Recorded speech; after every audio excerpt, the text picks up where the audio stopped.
அனைவருக்கும் இனிய மாலை வணக்கம். இன்னைக்கு பார்த்தீங்கன்னா, பாரதிய நகர் சுரக்ஷா சங்கீதா. இவ்வளவு நாள் நம்ம சிஆர்பிசி, ஐபிசி, எவிடன்ஸ் ஆக்ட்ன்னு படிச்சுட்டு இருப்போம். இனிமேல் இதை சொல்ல போறோம். ஏன்னா இன்னையிலிருந்து இது அமெண்ட்மெண்ட் ஆயிருக்கு. அது சம்மந்தமா நம்ம அட்வொகேட்ஸ் தான் ப்ரொடெஸ்ட் பண்ணிட்டு இருக்கோம். அது 100 பக்கம் இருந்தாலும், அதை கத்துக்க வேண்டிய தேவை இன்னைக்கு நமக்கு வந்திருக்கு. அதோட ஏன்னா எந்த ஒரு சட்டங்கள் வந்தாலும், அது அட்வொகேட்ஸ் ஆகிய நம்ம தான் மற்றவங்களுக்கு முன்னுதாரணம் எடுத்து சொல்ல வேண்டிய கட்டாய சூழ்நிலை இருக்கணும். அதனால நம்ம அது எல்லாத்தையுமே கத்துக்கணும். அந்த வகையில ஏற்கனவே சார் இந்த பாரதிய நாகரிக் சுரக்ஷா சங்கீதாவோட 2 பார்ட்ஸ் சார் எடுத்துக்கிறாங்க. அதோட வீடியோ நம்ம யூடியூப் சேனலுக்கு பார்த்து தெரிஞ்சுக்கங்க. இன்னைக்கு 3வது பார்ட் கண்டினியூஷன் நமக்காக Mike Gerald Grill sir, assistant public prosecutor, judicial magistrate, திருநெல்வேலியிலிருந்து நமக்காக வகுப்பு எடுத்து கொடுக்க வந்திருக்காங்க. உங்களுக்கு இந்த வகுப்புல ஏதேனும் சந்தேகம் இருந்தா சார்ட்ட கேளுங்க. தாராளமா உங்களுக்கு எக்ஸ்பிளைன் பண்ணுவாங்க. Welcome sir. நம்ம வகுப்புல போலாம் sir. Thank you sir. Thank you Kalitha sir. அன்பிற்கினிய வழக்கறிஞர் சொந்தங்களே, முப்பெரும் புதிய சட்டங்களினுடைய புத்தாண்டு இன்னைக்கு ஆரம்பிச்சிருக்குது. இது நிறைய பேருக்கு கொண்டாட்டமா இருக்குது, நிறைய பேருக்கு திண்டாட்டமா இருக்குது. காளிதாஸ் சார் சொன்னது மாதிரி அரசுகள் வரும் போகும், சட்டங்கள் வரும், அதுல மாற்றங்கள் வரும். அவைகளை எல்லாம் சீர்தூக்கி பார்த்து எந்த சட்டம் இந்த சமூகத்துக்கு அவசியமானது, நீதி பரிபாலனத்திற்கு எது அவசியமானது என்பதை நீதிமன்றங்கள், அதாவது நீதியை வழங்குகின்ற உயர் நீதிமன்றங்கள், உச்ச நீதிமன்றம் ஆகியவைதான் நமக்கு இவைகளில் வழிகாட்டும். அந்த அடிப்படையில இன்னைக்கு நான் எல்லா வகுப்பையும் மாதிரி இல்லாம இன்றைக்கு இந்த வகுப்புல குறிப்பா ஒரு 25 ஏரியான்னு சொல்லும் போது என்ன பாத்தீங்க அப்படின்னு சொன்னா, நாம நிறைய இந்த சட்டம் பற்றிய ஒரு விவாதம் இதுவரைக்கும் இல்லைன்னாலும் இன்று நம்ம தமிழ்நாடு முழுவதும் வழக்கறிஞர் சங்கங்கள் எடுத்திருக்கக்கூடிய ஒரு பெரிய ஒரு முன்னெடுப்பு. அந்த போராட்டத்தினுடைய அவசியம், மனிதர்களுக்கு மனிதர்கள் வேறுபடுகின்றது. ஆனாலும் இந்த சட்டம் அதனுடைய இந்த சட்டத்தினுடைய உருவாக்கம், இந்த சட்டத்தினுடைய நீட்சி அப்படின்னு பார்க்கும்போது, இந்த சட்டத்தினுடைய பிரிவு 531 இது நம்ம ஏற்கனவே நம்ம பார்த்ததுதான். 531 தான் பழைய குற்றவியல் விசாரணை முறை சட்டத்தை நீக்கரவு செய்து புதிய சட்டத்தை என்ன செய்யுது, தக்க வைத்துக் கொள்கிறது. அப்போ எந்த அடிப்படையில் இது முழுமையாக நீக்குகிறதா அல்லது இந்த சட்டம் முழுமையாக தன்னை தக்க வைத்துக் கொள்கிறதா என்று பார்க்கும்போது, அந்த புதிய பாரதிய குடிமக்கள் பாதுகாப்பு சட்டம் என்று அழைக்கப்படுகின்ற பாரதிய நாகரிக் சுரக்ஷா சங்கீதா என்கிற இந்த சட்டம் தனது 531வது பிரிவில் என்ன சொல்லுகிறதுன்னு சொன்னா, எப்படி பழைய சட்டம் நீக்கம் செய்யப்படுகிறது, புதிய சட்டம் எவ்வாறு செயலுறுத்தம் பெறுகிறது என்பதை பற்றி சொல்லும் போது அதுல ரொம்ப தெளிவான ஒரு மேலோட்டமாவே அதை உங்களுக்கு அந்த புரிதறதுக்காக சொல்லிட்டு போறேன். கண்டிப்பா அதை அனைவரும் வழக்கறிஞர்கள், சட்டமானவர்கள், ஏன் நம்ம அந்த சட்டத்தை மிகச்சிறப்பான முறையில் நடைமுறைப்படுத்தி கொண்டிருக்கக்கூடிய அனைத்து தரப்பினருமே அந்த 531 படிக்க வேண்டிய அவசியம் இருக்கிறது. என்ன அப்படின்னு சொன்னா, நமக்கு குற்றவியல் நீதி பரிபாலனத்தை பொறுத்தவரையில இன்வெஸ்டிகேஷன் என்பது ஒரு எஃப்ஐஆர் போடுவதிலிருந்து தொடங்கி ஃபைனல் சார்ஜ், அந்த ஃபைனல் ரிப்போர்ட், போலீஸ் ரிப்போர்ட் என்று அழைக்கக்கூடிய நாம சொல்லக்கூடிய ஒரு சோகால்டு சார்ஜ் ஷீட் என்று சொல்லக்கூடிய அந்த இறுதி அறிக்கை தாக்கல் செய்யும் வரை உள்ள அந்த இன்வெஸ்டிகேஷனும், இறுதி அறிக்கை தாக்கல் செய்ததற்கு பிறகு நீதிமன்றம் புலன்கொள்ளுகின்ற முறையில் அதுல மேட்டர் இருந்துச்சு அப்படின்னு சொன்னாக்கி குற்றச்சாட்டு வணைவது, அல்லன்னா அந்த குற்றச்சாட்டில் இருந்து அந்த குற்றம் சாட்டப்பட்டவரை விடுவிப்பது, அந்த இன்கொயரி ஸ்டேஜ். அடுத்து குற்றம் சாட்டு வணையப்பட்ட பிறகு நீதிமுறை விசாரணை, ட்ரையல், அதன் பிறகு ஜட்ஜ்மெண்ட்டுக்கு பிறகு அப்பீல் என்று பல நிலைகள் நம்ம குற்றவியல் நீதி பரிபாலனத்தில் இருக்கிறது. இந்த பிஎன்எஸ்எஸ் என்ன சொல்லுதுன்னு சொன்னா, ஏற்கனவே ஒரு நடைமுறையானது இப்ப இன்வெஸ்டிகேஷன்ல இருக்குது. அந்த இன்வெஸ்டிகேஷன்ல இருக்கக்கூடிய அந்த அந்த நிலையில் எந்த இன்வெஸ்டிகேஷன் இப்ப முடியல, நடந்துகிட்டே இருக்குது அப்படின்னு சொன்னா, அந்த இன்வெஸ்டிகேஷன் தொடங்கிய நாள் சிஆர்பிசின்னு சொன்னா அது முடியறது வரைக்கும் சிஆர்பிசி தான். அப்ப இன்வெஸ்டிகேஷன் முடிஞ்சதுக்கு பிறகு சார்ஜ் ஷீட் உள்ள கொடுத்தீங்க, ஃபைனல் ரிப்போர்ட் உள்ள கொடுத்தாச்சு.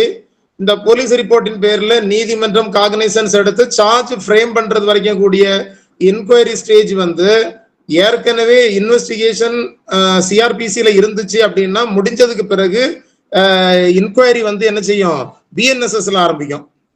இப்ப நீதிமன்றத்துல ஏற்கனவே இன்வெஸ்டிகேஷன் முடிஞ்சு ஃபைனல் ரிப்போர்ட் உள்ள கொடுத்தாச்சு. இறுதி அறிக்கை வந்து நீதிமன்றம் என்ன சார்ஜ் ஃப்ரேம் பண்ணலன்னு வச்சுங்களேன். சார்ஜ் ஃப்ரேம் பண்றது வரைக்கும் பழைய சிஆர்பிசி, சார்ஜ் ஃப்ரேம் பண்ணி ட்ரையலுக்கு போனதுக்கு பிறகுதான் நமக்கு என்ன வரும், புதிய ட்ரையல் தான் புதிய பிஎன்எஸ்எஸ் வரும். இப்போ ட்ரையல் ஆரம்பிச்சிருச்சு, என்ன முடியல. அப்போ ட்ரையல் முடியறது வரைக்கும் பழைய சிஆர்பிசி.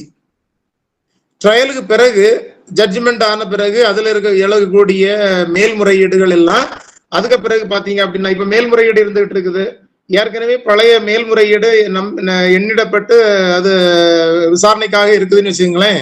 அது வந்து பழைய சிஆர்பிசியில தான் அப்பீல். ஸோ எந்த stage, investigation, application stage, investigation stage, trial stage, sorry enquiry stage, trial stage and appeal stage, எந்த நிலையில் பழைய சட்டத்தில் தொடர்கிறதோ அந்த நிலையோடு பழைய சிஆர்பிசி முடிந்து அதுக்கு அடுத்த புதிய நிலையில் தான் என்ன செய்யும், பிஎன்எஸ்எஸ் ஒரு தொடங்கும். இந்த புரிதல் நமக்கு இருக்கணும். இந்த புரிதலை நான் உங்களோட பகிர்ந்து கொள்றேன். இதுதான் 531 சொல்லி இருக்குது. இந்த எடுப்பிலேயே இன்றையிலிருந்து எல்லாமே என்ன பண்ணிடுறாது, பிஎன்எஸ்எஸ் மாறிடாது. அப்போ இந்த ஒரு புரிதலோடு நாம உள்ள போறோம். உள்ள போகும்போது நாம குற்றவியல் விசாரணை முறை சட்டம் வந்து ஒரு மாநிலத்தில் நடைமுறைப்படுத்த வேண்டும் என்று சொன்னால் அந்த மாநிலம் என்ன செய்யணும், லா அண்ட் ஆர்டர் மாநிலத்தினுடைய பொருளில் இருக்கிறதுனால, அந்த அவங்களுடைய பட்டியலில் இருக்கிறதுனால அந்த மாநிலங்கள் தங்களுக்கு ஏற்ற வகையில் சில திருத்தங்களை செய்து கொள்வதற்கு அனுமதி உண்டு. அப்ப இனி அந்த சட்ட திருத்தங்கள் நாம மாநில அரசு செய்யணும்.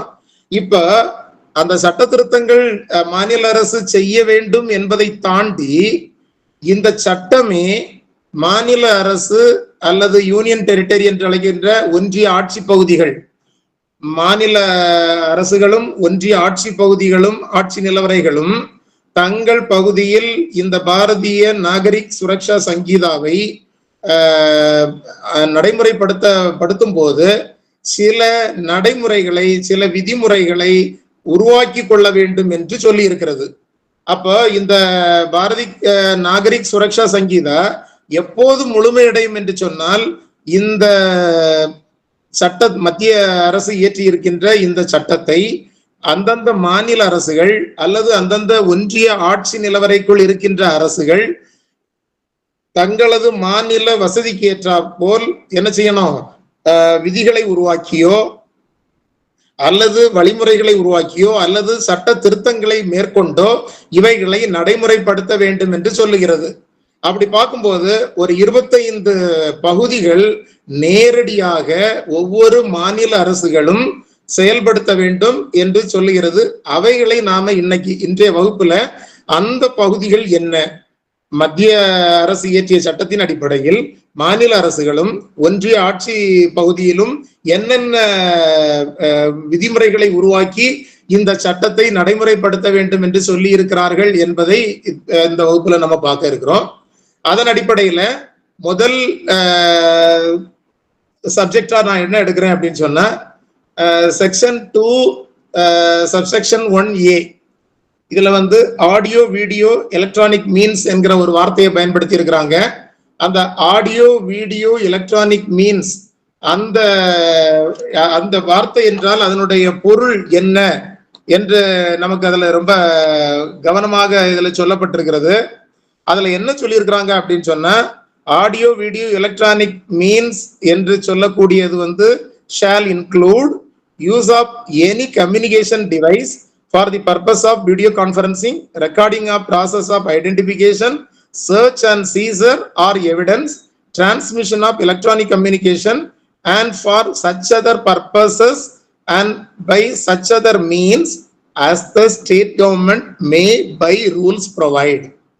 அந்த மாநில அரசு நினைக்கின்ற வகையில் விதிகளை உருவாக்கி அந்த ஆடியோ வீடியோ எலக்ட்ரானிக் மீன்ஸ் என்பது என்ன என்பதை அவங்க சொல்லணும். இதுதான் இவைகள் மூலமாக என்ன செய்யலாம், இந்த ஆடியோ வீடியோ எலக்ட்ரானிக் மீன்ஸ் என்பதை நாம பயன்படுத்தலாம் என்பதை போற போக்குல செய்ய முடியாது. மாநில அரசுகள் விதிகளை இயற்றுவதன் மூலமாக ஒரு கம்யூனிகேஷன் டிவைஸ், அந்த கருவியானது காணொளி காட்சியைக்காக பயன்படுத்தப்படலாம், அல்லது ஒரு அடையாளத்திற்காக, அல்லது ஒரு தேடுதலுக்காக, அல்லது ஒரு கைப்பற்றுதலுக்காக, அல்லது ஒரு சாட்சியத்திற்காக சில நடைமுறைகளை பதிவு செய்கின்ற கருவியாக இருக்கலாம், அல்லது ஒரு அந்த மின்னணு தகவல்களை, மின்னியல் தொடர்புகளை உருவாக்கக்கூடிய கடத்துகின்ற ஒரு கருவியாக இருக்கலாம். அதுபோன்று பயன்படுத்தக்கூடிய பல்வேறு தேவைகளுக்கான கருவிகளாக இருக்கலாம், அல்லது அது தொடர்பான பல்வேறு வழிமுறைகளில் இருக்கக்கூடிய கருவிகளை ஆடியோ வீடியோ எலக்ட்ரானிக் மீன்ஸ்னு சொல்றாங்க.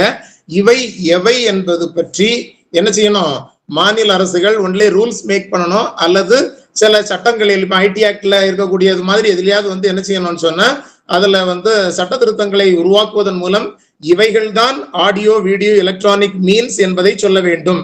அதுல ரொம்ப தெளிவா சொல்லி இருக்கிறாங்க. ஸ்டேட் கவர்மெண்ட் என்ன செய்யணும், அந்த விதிகளை உருவாக்குவதன் மூலமாகத்தான் ஆடியோ வீடியோ எலக்ட்ரானிக் மீன்ஸ் என்பதை நாம இதுல பொருள் கொள்ள முடியும் என்ற அடிப்படையில ஒண்ணு இருக்குது. அப்போ இந்த ஆடியோ வீடியோ எலக்ட்ரானிக் மீன்ஸ் என்பவை பற்றி மாநில அரசு எப்போது விதிகளை வெளியிடும், எப்போது அது சம்பந்தமான சட்ட திருத்தங்களை மேற்கொள்ளும் என்பது குறித்தும் இந்த ஆடியோ வீடியோ எலக்ட்ரானிக் மீன்ஸ் என்பதை நாம பயன்படுத்துறதுல நமக்கு இந்த சட்டம் சொல்லுகிறது. அடுத்து நீங்க பாத்தீங்கன்னா இது ஒண்ணு audio video electronic means. So அப்ப இதுக்கு நமக்கு மாநில அரசு சட்டம் இயற்ற வேண்டும். அதுல ரொம்ப தெளிவா சொல்றது அந்த ஆடியோ வீடியோ மீன்ஸ் அப்படிங்கறத பொறுத்தவரையில அவன் என்ன சொல்றாங்க அப்படின்னு சொன்னா, எனி கம்யூனிகேஷன் டிவைஸ், எந்த விதமான ஒரு தொடர்பு கருவிகளும், அந்த கருவிகள் ஒரு காணொளி காட்சி வீடியோ கான்பரன்ஸுக்கான நோக்கத்துக்காக அதை அந்த கருவி இருக்கலாம், அல்லது ஒரு அடையாளத்திற்கான அல்லது ஒரு தேடுதலுக்கான சர்ச், அது இல்லைன்னா ஒரு பொருட்களை கைப்பற்றுவதற்கான சீசர், அல்லது ஒரு சாட்சியம் கொடுப்பதற்கான ஒரு பதிவு செய்கின்ற ஒரு நடைமுறை பதிவு செய்கின்ற ஒரு கருவியாக இருக்கலாம், அல்லது ஒரு அந்த மின்னியல் தொடர்புகளை கடத்துகின்ற ஒரு கருவியாக இருக்கலாம்.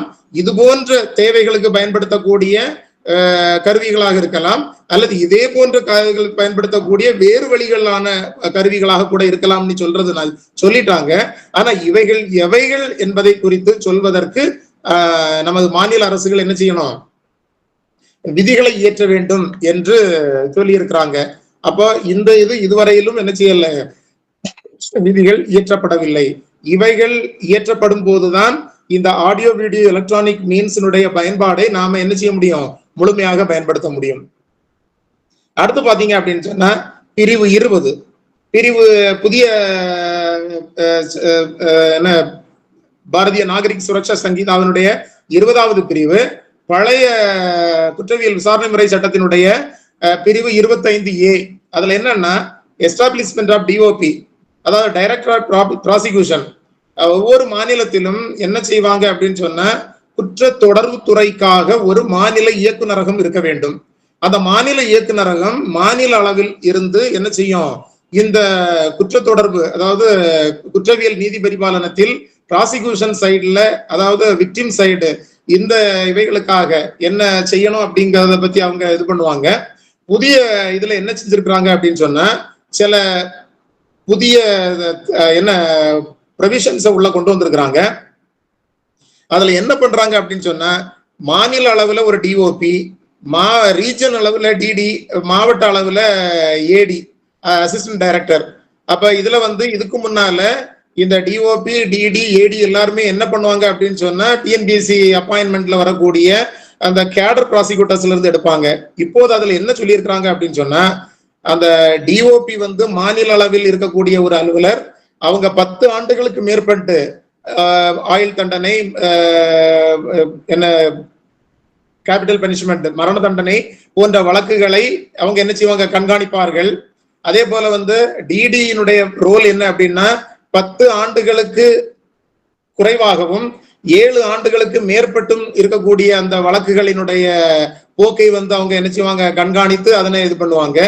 அத அசிஸ்டன்ட் டைரக்டர்ஸை பொறுத்தவரையில 7 ஆண்டுகளுக்கு குறைவான வழக்குகளை அவர்கள் கண்காணித்து அந்த நீதிபதி பாலனத்திற்கு உதவ வேண்டும் என்பது. இப்போ இந்த டிடி ஏடியை பொறுத்தவரையில டிடி வந்து 15 ஆண்டுகள் அனுபவம் வாய்ந்த ஒரு வழக்கறிஞரை டிடி போஸ்டுக்கு அப்பாயிண்ட் பண்ணலாம், அல்லது அமர்வு நீதிமன்ற நீதிபதியை ஒரு டிடியாக, டெபுட்டி டைரக்டர் ஆஃப் ப்ராசிக்யூஷனாக என்ன செய்யலாம், மாநில அரசு நினைச்சா அப்பாயிண்ட் பண்ணலாம் என்கிற ஒரு இது இருக்குது. அடுத்து அசிஸ்டன்ட் டைரக்டர்ஸ் ஆஃப் ப்ராசிக்யூஷன், இதை பொறுத்தவரையில என்னன்னா 7 இயர்ஸுக்கு கீழே உள்ள வழக்குகளை கண்காணிக்கின்ற பொறுப்பு மாவட்ட அளவில் உதவி இயக்குனர், குற்றத்தொடர்பு துறையினுடைய உதவி இயக்குனருக்கு உள்ளது. அது ஒவ்வொரு மாவட்ட அளவில் இருக்கிறார்கள். இந்த மாவட்ட அளவில் இருக்கிறவங்களுக்கு வந்து 7 ஆண்டுகள் அனுபவம் வாய்ந்த வழக்கறிஞர் அல்லது ஒரு magistrate, judicial first class magistrate. அதுல மேஜிஸ்ட்ரேட் ஃபர்ஸ்ட் கிளாஸ்ன்னு இருக்குது, அதுல அந்த ஜுடிஷியல்ங்கிற வார்த்தை இல்லை, அதுவும் ஒரு இதுக்குள்ளதுதான். அந்த மேஜிஸ்ட்ரேட் ஃபர்ஸ்ட் கிளாஸ் அப்படின்ற அந்த இது நமக்கு இப்போ பொதுவான ஒரு புரிதல் வந்து நம்ம ஜுடிஷியல் மேஜிஸ்ட்ரேட் அவரை என்ன செய்யலாம், ப்ராசிக்யூஷனுக்கு உதவி இயக்குனராக நியமிக்கலாம் என்று இருக்கிறது. இவைகளிலும் மாநில அரசுகள் என்ன செய்யணும், தெளிவுபடுத்த வேண்டும். ஒவ்வொரு மாநில அரசும் தான் நோட்டிஃபை பண்ணணும்.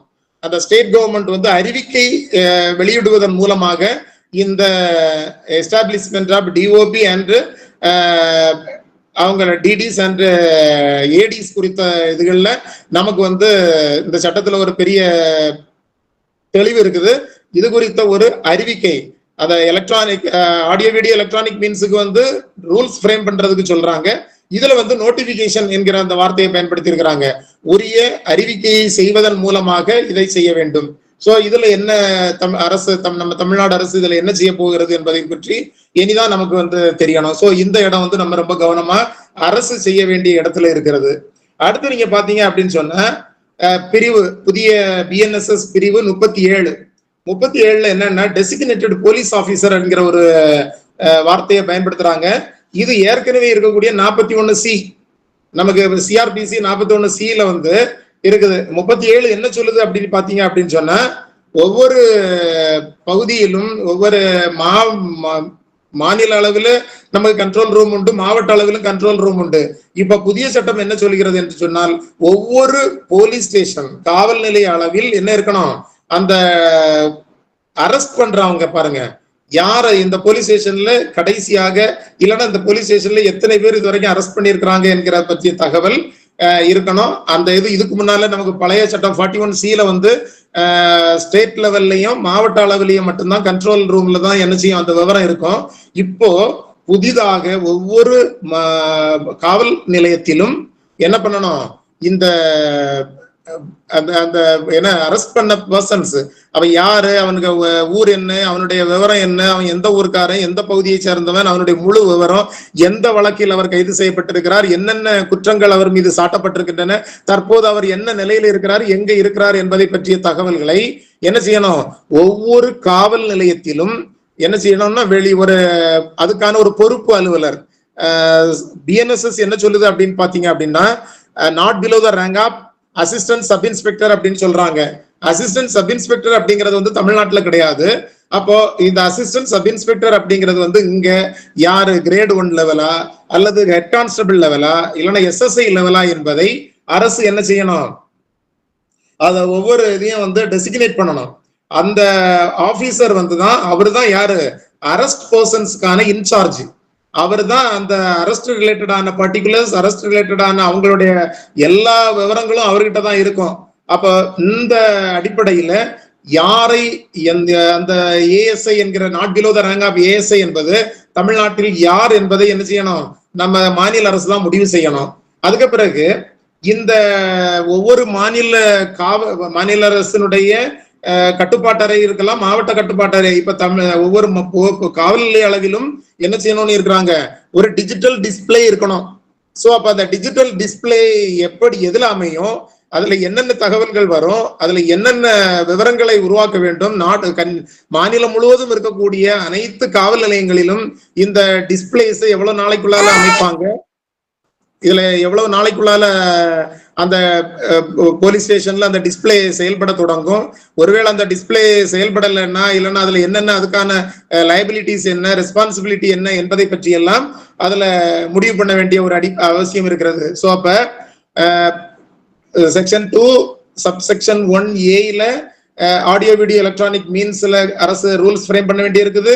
அடுத்து செக்ஷன் 20 BNSSல வந்து establishment of DOP and DDs and ADs ரிலேட்டடான நோட்டிபிகேஷன் கொடுக்க வேண்டி இருக்குது. அடுத்த செக்ஷன் 37 BNSSல வந்து என்ன செய்ய வேண்டி இருக்குது, த டெசிக்னேட்டட் போலீஸ் ஆபீசர் யாருங்கிறத முடிவு பண்ண வேண்டி இருக்குது. அதுக்கப்புறமா ஒவ்வொரு காவல் நிலையத்திலையும் என்ன செய்யணும், அந்த அரெஸ்ட் இன்ஃபர்மேஷன் குறிச்ச ஒரு டிஜிட்டல் டிஸ்பிளே அதை இது பண்ணணும். அந்த நடவடிக்கை எவ்வளவு நாளைக்குள்ளால செய்வாங்க, அதனுடைய ரெஸ்பான்சிபிலிட்டி என்ன என்பதை பற்றி எல்லாம் மாநில அரசு முடிவு பண்ணணும். அடுத்து பாத்தீங்க அப்படின்னு சொன்னா செக்ஷன் 48 BNSS அதுல என்ன அப்படின்னு பாத்தீங்க அப்படின்னு சொன்னா ஒவ்வொரு மாநில அரசும் என்ன செய்யணும், இந்த அரெஸ்ட் பண்ண நபர்கள் குறித்த பதிவேடு ஒன்று உருவாக்க வேண்டும்.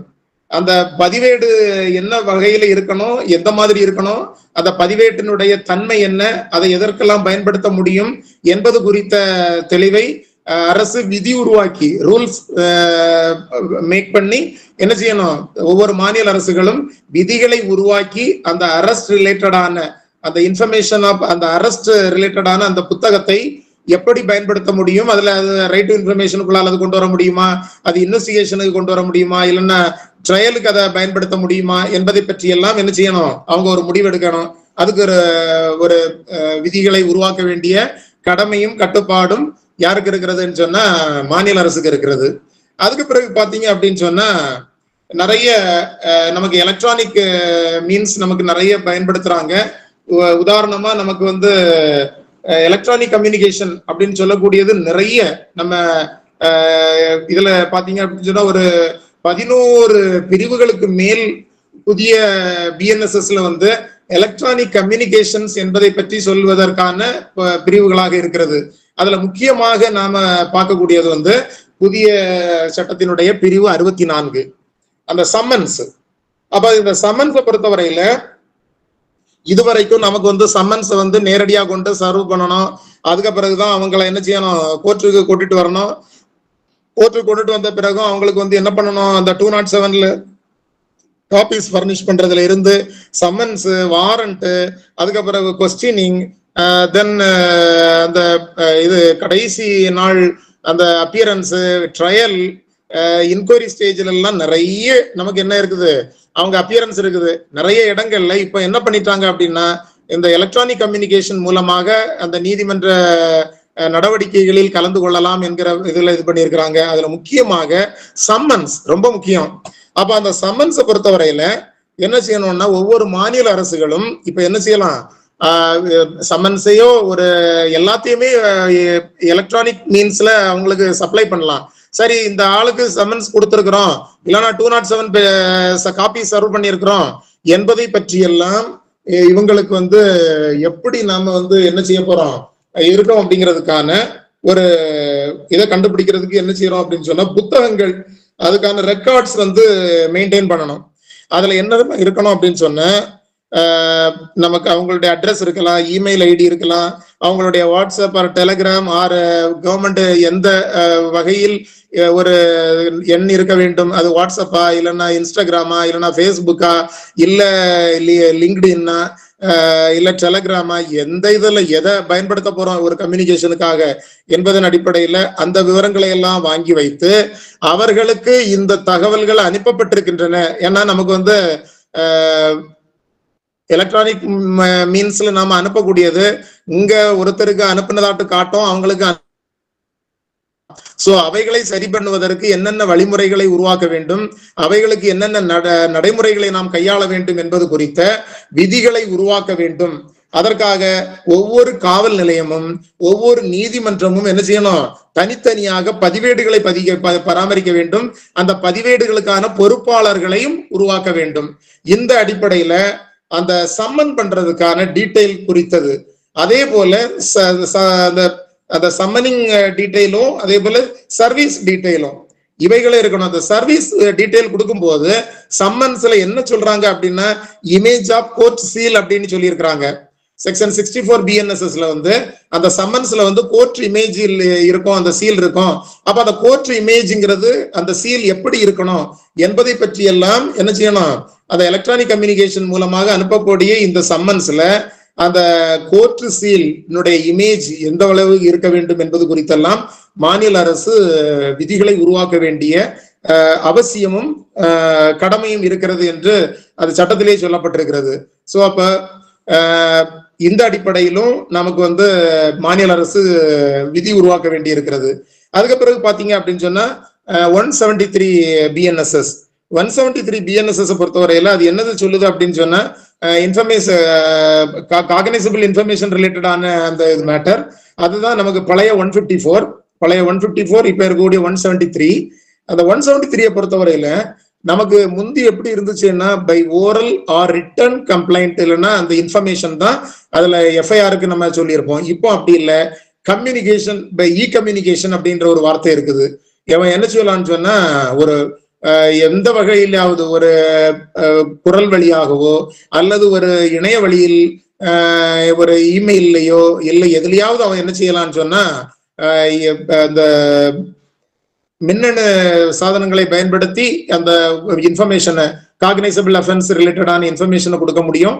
அந்த இன்ஃபர்மேஷனை பெற்றுக்கொண்ட அந்த காவல்துறை என்ன செய்யணும், இன்ஃபர்மேஷன் காக்னைசபிளா இருந்துச்சுன்னா, காக்னைசபிள் நேச்சரா இருந்துச்சுன்னா இமீடியட்டா எஃப்ஐஆர் போடணும். எஃப்ஐஆர் வந்து போட்டதுக்கு பிறகு அந்த 3 டேஸ்க்குள்ளால அந்த எலக்ட்ரானிக் கம்யூனிகேஷன் மூலமாக பெறப்பட்ட நபர்களிடமிருந்து கையெழுத்து பெற வேண்டும் என்று அதுல சொல்லி இருக்கிறாங்க. சோ அப்ப அதற்கான அதுக்கு ஒரு தனி புத்தகம், அந்த electronic information electronic communication receive பண்ணப்பட்டது அதை ஒரு புத்தகத்துல என்டர் பண்ணணும். அதை வந்து நமக்கு வந்து அந்த எவிடென்ஷியரி வேல்யூ அதுக்கு உண்டு. சோ அப்ப அந்த அடிப்படையில் அவைகளை சரி செய்வதற்கு அந்த மாதிரிப்பட்ட அலுவலர்களை, அந்த நடைமுறையை, அந்த பதிவேடுகளை சரி செய்வதற்கு என்ன செய்யணும், ஸ்டேட் கவர்மெண்ட் ரூல்ஸ் மேக் பண்ணணும் என்பதை குறித்து அந்த நம்ம BNSS சொல்லுது. அடுத்து பாத்தீங்கன்னா பழைய 155 இப்ப இருக்கக்கூடிய 174 BNSS அதுல என்ன சொல்றாங்க அப்படின்னு சொன்னா ஒரு டெய்லி டைரி ரிப்போர்ட் அப்படிங்கிற ஒண்ண சொல்றாங்க. இது உங்களுக்கு ஏற்கனவே நம்ம வகுப்புகள்ல இந்த BNSS பல வகுப்புகள்ல நீங்க கேட்டிருந்திருப்பீங்க. பல வகுப்புகள்ல நீங்க அந்த preliminary enquiry Lalita Kumari versus state of யூபியினுடைய அந்த நீதி அந்த தீர்ப்பினுடைய அடிப்படையில் நமக்கு வந்ததுதான் பிரிலிமினரி என்கொயரி என்கிற ஒரு கான்செப்ட். அந்த பிரிலிமினரி என்கொயரியை பொறுத்தவரையில இதுல என்ன சொல்லி இருக்கிறாங்க அப்படின்னு சொன்னா BNSSல 3 இயர்ஸ்க்கு மேல 7 இயர்ஸ்க்கு உட்பட்டு தண்டனை வழங்குகின்ற அந்த புகார்களில் அந்த காகனைசபிள் நேச்சர் தெரியுதா இல்லையா, அதுல குழப்பமா இருக்குது அப்படின்னு சொன்னா ஒரு 14 டேஸ் எடுத்துக்கிட்டு நீங்க என்ன செய்யலாம் அப்படின்னு சொன்னா அந்த பிரிலிமினரி என்கொயரி நடத்தி காக்னைசபிள் நேச்சர் தெரிஞ்சிச்சுன்னு சொன்னா எஃப்ஐஆர் போட்டுறணும். ஒருவேளை அந்த காக்னைசபிள் நேச்சர் தெரியல அப்படின்னு சொன்னா அதை டெய்லி டைரி ரிப்போர்ட்ல என்டர் பண்ணி அதை 15 டேஸுக்கு ஒரு வாட்டி மேஜிஸ்ட்ரேட்டை கொண்டு என்ன செய்யணும், அந்த அறிக்கையை ஒரு 15 நாட்களுக்கு ஒரு முறை அந்த அறிக்கையை நீதிமன்றத்திற்கு நடுவருக்கு அனுப்ப வேண்டும். இந்த டெய்லி டைரி ரிப்போர்ட் இதை எப்படி உருவாக்குவது, இதுல என்னென்ன வழிமுறைகளை கவனிக்க வேண்டும், இதுக்கு யாரு பொறுப்பு, இதனுடைய எவிடென்ஷியரி வேல்யூ என்ன என்பதை பற்றி எல்லாம் என்ன செய்யணும், அந்த ரூல்ஸ் மேக்கிங் பவர் யாருக்கு இருக்குன்னு சொன்னா ஸ்டேட் கவர்மெண்ட்டுக்கு இருக்குது. அப்ப இந்த 174லயும் நமக்கு மாநில அரசுகள் என்ன செய்யணும் அப்படின்னு சொன்னா விதிகளை உருவாக்க வேண்டும். அதுக்கப்புறம் பாத்தீங்க அப்படின்னு சொன்னா செக்ஷன் 176 BNSS அதுல வந்து என்ன சொல்லுது அப்படின்னு சொன்னா பழைய 157 அதுல ப்ரொசீஜர் ஆஃப் இன்வெஸ்டிகேஷன் அதுல பாத்தீங்க அப்படின்னு சொன்னா இதுல மோர் தென் 7 இயர்ஸ் பனிஷ்மெண்ட் கொடுக்கக்கூடிய வழக்குகளில் அந்த ஃபாரன்சிக் நேச்சர் இருக்குது அப்படின்னு சொன்னா அந்த சீன் ஆஃப் அக்கரன்ஸுக்கு என்ன செய்யணும்? இன்வெஸ்டிகேஷன் ஆபீசர்ஸ் வந்து சீன் ஆஃப் அக்கரன்ஸுக்கு ஃபாரன்சிக் ஆபீசர்ஸோட கூட்டிட்டு போகணும். அது மேண்டேட்டரி ப்ரொவிஷன். அந்த 7 இயர்ஸுக்கு மேல பனிஷ்மெண்ட் வழங்கக்கூடிய வழக்குகளில் ஃபாரன்சிக் இம்பார்ட்டன்ஸ் உள்ள அந்த வழக்குகளில் சீன் ஆஃப் அக்கரன்ஸுக்கு வந்து ஃபாரன்சிக் டீம் வந்து மேண்டேட்டரி.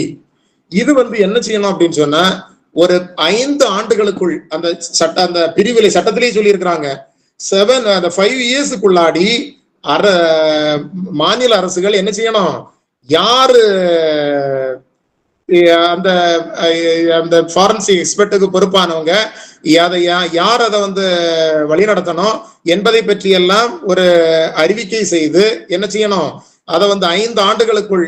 அதுக்கு இன்னொன்னு என்ன சொல்லி இருக்கிறாங்க அப்படின்னு பாத்தீங்கன்னா 176லயே அந்த 5 ஆண்டுகளுக்குள் அந்த ஃபாரன்சிக் ரிலேட்டடான அந்த நோட்டிபிகேஷன் பண்ணுவதற்கு முடியல, அந்த நேரத்திலேயே அவங்களுக்கும் இது பண்ணல அப்படின்னு சொன்னா அத பக்கத்தில் உள்ள மாநிலத்தில் உள்ள ஃபாரன்சிக் அசிஸ்டன்ஸை நாம எடுத்துக்கலாம்.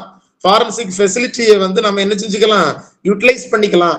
இதுக்கும் நோட்டிபிகேஷன் கொடுக்கணும். ஸோ அப்ப இந்த ஃபாரன்சிக் இன்வெஸ்டிகேஷன் ரிலேட்டடான அந்த நோட்டிபிகேஷன் வந்து வித்தின் 5 இயர்ஸ், இன்னையிலிருந்து 5 ஆண்டுகளுக்குள் ஒவ்வொரு மாநிலங்களும் என்ன செய்யணும்? ஒரு அறிவிக்கையை உருவாக்க வேண்டும்.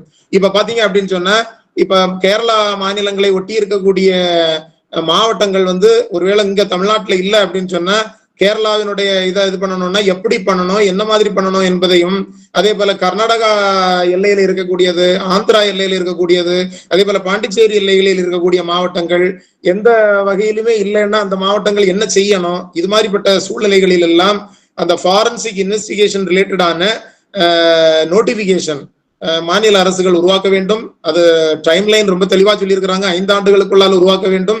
அதே போல பக்கத்து மாநிலங்களினுடைய அந்த ஃபாரன்சிக் இன்வெஸ்டிகேஷன் டீமை வந்து பயன்படுத்துவது குறித்தான அந்த ஒரு கைட்லைன்ஸையும் என்ன செய்யலாம்? அதுவரையிலும் நாம 5 ஆண்டுகளுக்குள் முழுமையாக நாம அதை உருவாக்குவது வரையிலும் அந்த காலகட்டத்திற்குள்ளால நமக்கு தேவை என்று சொன்னால் அந்தந்த மாநிலங்கள் தங்கள்கிட்ட வந்து ஃபாரன்சிக் இன்வெஸ்டிகேஷன் இல்ல ஃபாரன்சிக் எக்ஸ்பர்ட்ஸ் நம்மகிட்ட இல்லை அப்படின்னு சொன்னா பக்கத்து மாநிலங்களில் இருந்து பெற்றுக்கொள்ள வேண்டும் என்பது குறித்த அந்த வழிமுறைகளையும் மாநில அரசுகள் செய்ய வேண்டும் என்பதை சொல்லுகிறது. அடுத்து பாத்தீங்க அப்படின்னு சொன்னா 187 பழைய 167 அந்த போலீஸ் கஸ்டடி கேட்கறது, டிஃபால்ட் பெயில் கொடுக்கறது, இதெல்லாம் உள்ள ஒரு இது. அதுல என்ன பண்ணிருக்கிறாங்க அப்படின்னு சொன்னா சப்செக்ஷன் 5ல 2 ப்ரொவிசோ இருக்குது. அதுல ஒரு ப்ரொவிசோ என்ன சொல்லுதுன்னு பாத்தீங்க அப்படின்னு சொன்னா அந்த போலீஸ் காவல்ல கஸ்டடியில யார வேணாலும் வைக்கலாம். ஒரு போலீஸ் காவலில் உள்ள ஒரு காவல் நிலையத்தில் இருக்கக்கூடிய ஒரு போலீஸ் காவல், இல்லைன்னா சிறையில் இருக்கக்கூடிய ஒரு நீதிமன்ற காவல், அல்லது மத்திய அரசு அல்லது மாநில அரசால் அறிவிக்கப்பட்ட ஒரு பகுதி, ஒரு இடம், அந்த இடத்துல தவிர, நல்லா கவனிங்க, இதுவரைக்கும் இது வந்து புதிதாக சேர்க்கப்பட்டது. ஒரு மாநில அரசு மத்திய அரசு நினைக்கின்ற ஒரு இடத்தையும் பிரிசனாட்டு ட்ரீட் பண்ணலாம், அல்லது நீதிமன்ற காவலில் இருக்கக்கூடிய சிறைச்சாலை அல்லது ஒரு காவல் நிலையம், இந்த 3 இடத்தை தவிர வேற எங்கேயுமே என்ன செய்யக்கூடாது?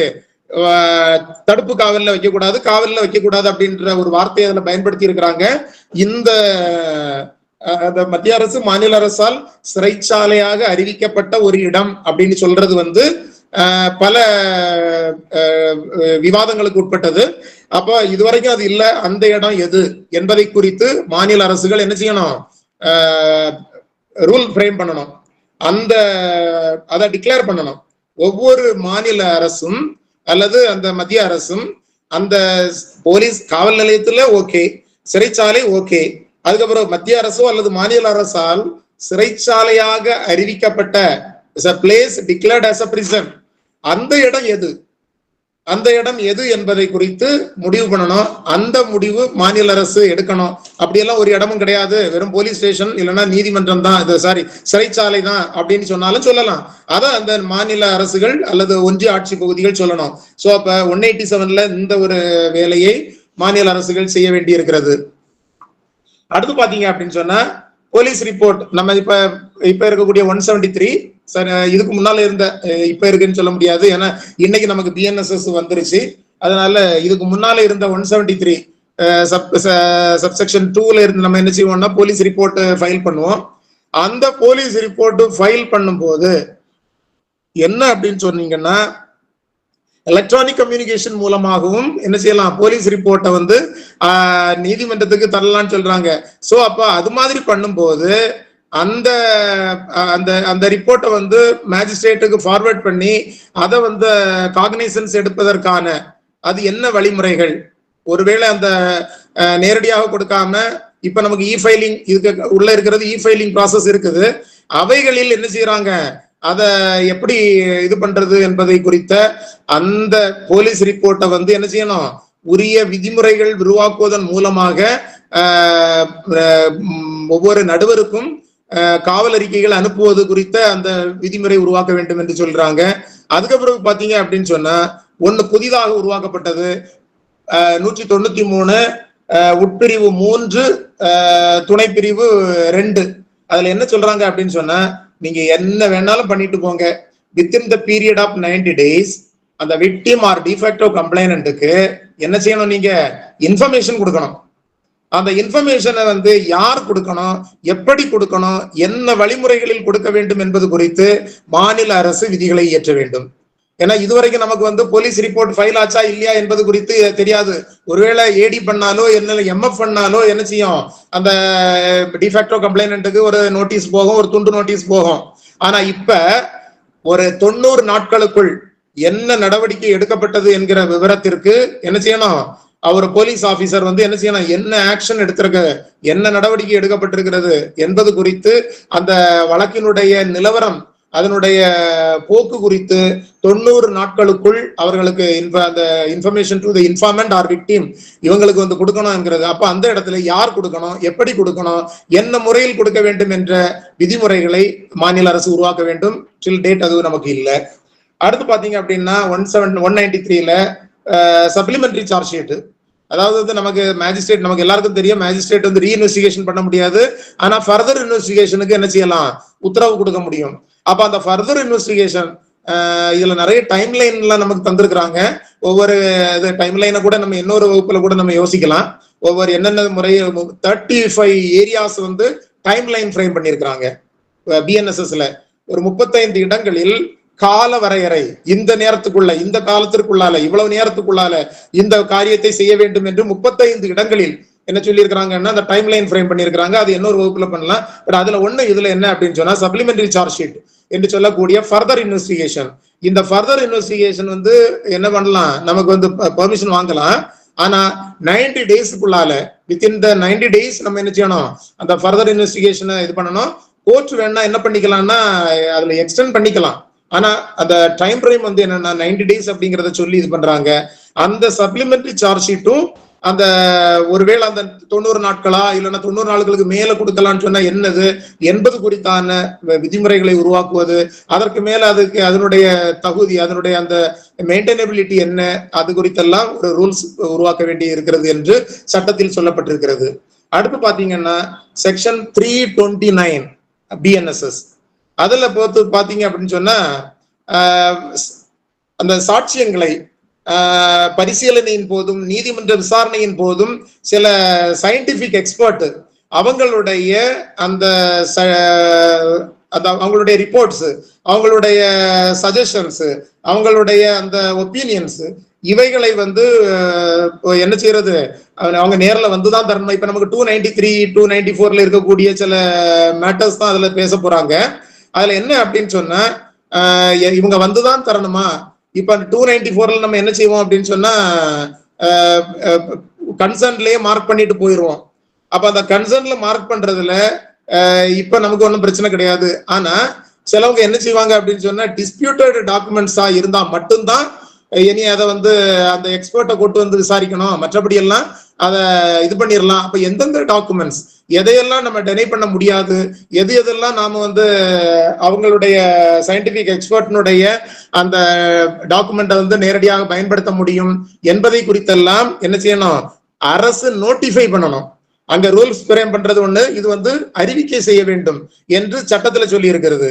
அப்போ அந்த அறிவிக்கை செய்வதன் மூலமாக எந்த எந்த அரசு இது என்ன நிபுணத்துவ ஆவணங்களை அந்த அரசு நிபுணர்களினுடைய அந்த சாட்சியங்களை பயன்படுத்துவது அல்லது ஒரு டாக்குமெண்டாக பயன்படுத்துவதற்கு எந்தெந்த சூழ்நிலைகளில் அதை டெனை பண்ண முடியும், இல்லைன்னா எந்தெந்த சூழ்நிலைகளில் அதை ஏற்றுக்கொள்ள வேண்டும் என்பதற்காக விதிகளை உருவாக்குவதற்கு பிரிவு 329 ஏற்கனவே இருக்கக்கூடிய 293 இனி வருகின்ற 330 ஏற்கனவே இருக்கக்கூடிய 294 இந்த பிரிவுகளில் என்ன செய்யணும்? அரசு அறிவிக்கை செய்வது, ரூல்ஸ் ஃப்ரேம் பண்ணுவதற்கெல்லாம் அரசு வந்து செய்ய வேண்டிய ஒரு பெரிய அடிப்படை தேவை இருக்கிறது. அடுத்து பாத்தீங்க அப்படின்னா 356 இது ரொம்ப ஒரு ஒரு ஆர்பிட்ரரி நேச்சரான ஒரு இது இப்ப நிறைய பேர் பேசிட்டு இருக்கிறாங்க. இது வந்து என்னன்னா 356 இன்அப்சென்சியா ட்ரையல், அதாவது ஒரு ப்ரொக்ளைம்டு அஃபெண்டரா இருப்பார் அப்படின்னு சொன்னா அந்த ப்ரொக்ளைம்டு அஃபெண்டருக்கு வந்து என்ன செய்யலாம்? நீங்க வந்து அவர் இல்லாமலே என்ன பண்ணிடலாம்னா முந்தி வந்து எல்பிசி பண்ணி வைப்போம், 299 ப்ரொசீடிங்ஸ், இப்ப 299 இருக்குது, அதே போல இன்அப்சென்சியா ட்ரையலும் இருக்குது. 299ல இது வரைக்கும் என்ன செஞ்சுட்டு இருப்போம் அப்படின்னு சொன்னா அந்த மேஜிஸ்ட்ரேட் வந்து சிஜிஎம் கிட்டயோ இல்லைன்னா செஷன்ஸ் ஜட்ஜ் கிட்டயோ பெர்மிஷன் வாங்கி என்ன பண்ணுவாரு? அந்த ட்ரையல் எடுப்பாரு. அந்த ட்ரையல் நடத்தும் போது ஜட்ஜ் என்ன ஓட் ஆக்ட் ஏதாவது இருந்துச்சு, அவங்களுக்கு அந்த எவிடன்ஸ் சொல்றாங்க அப்படின்னு சொன்னா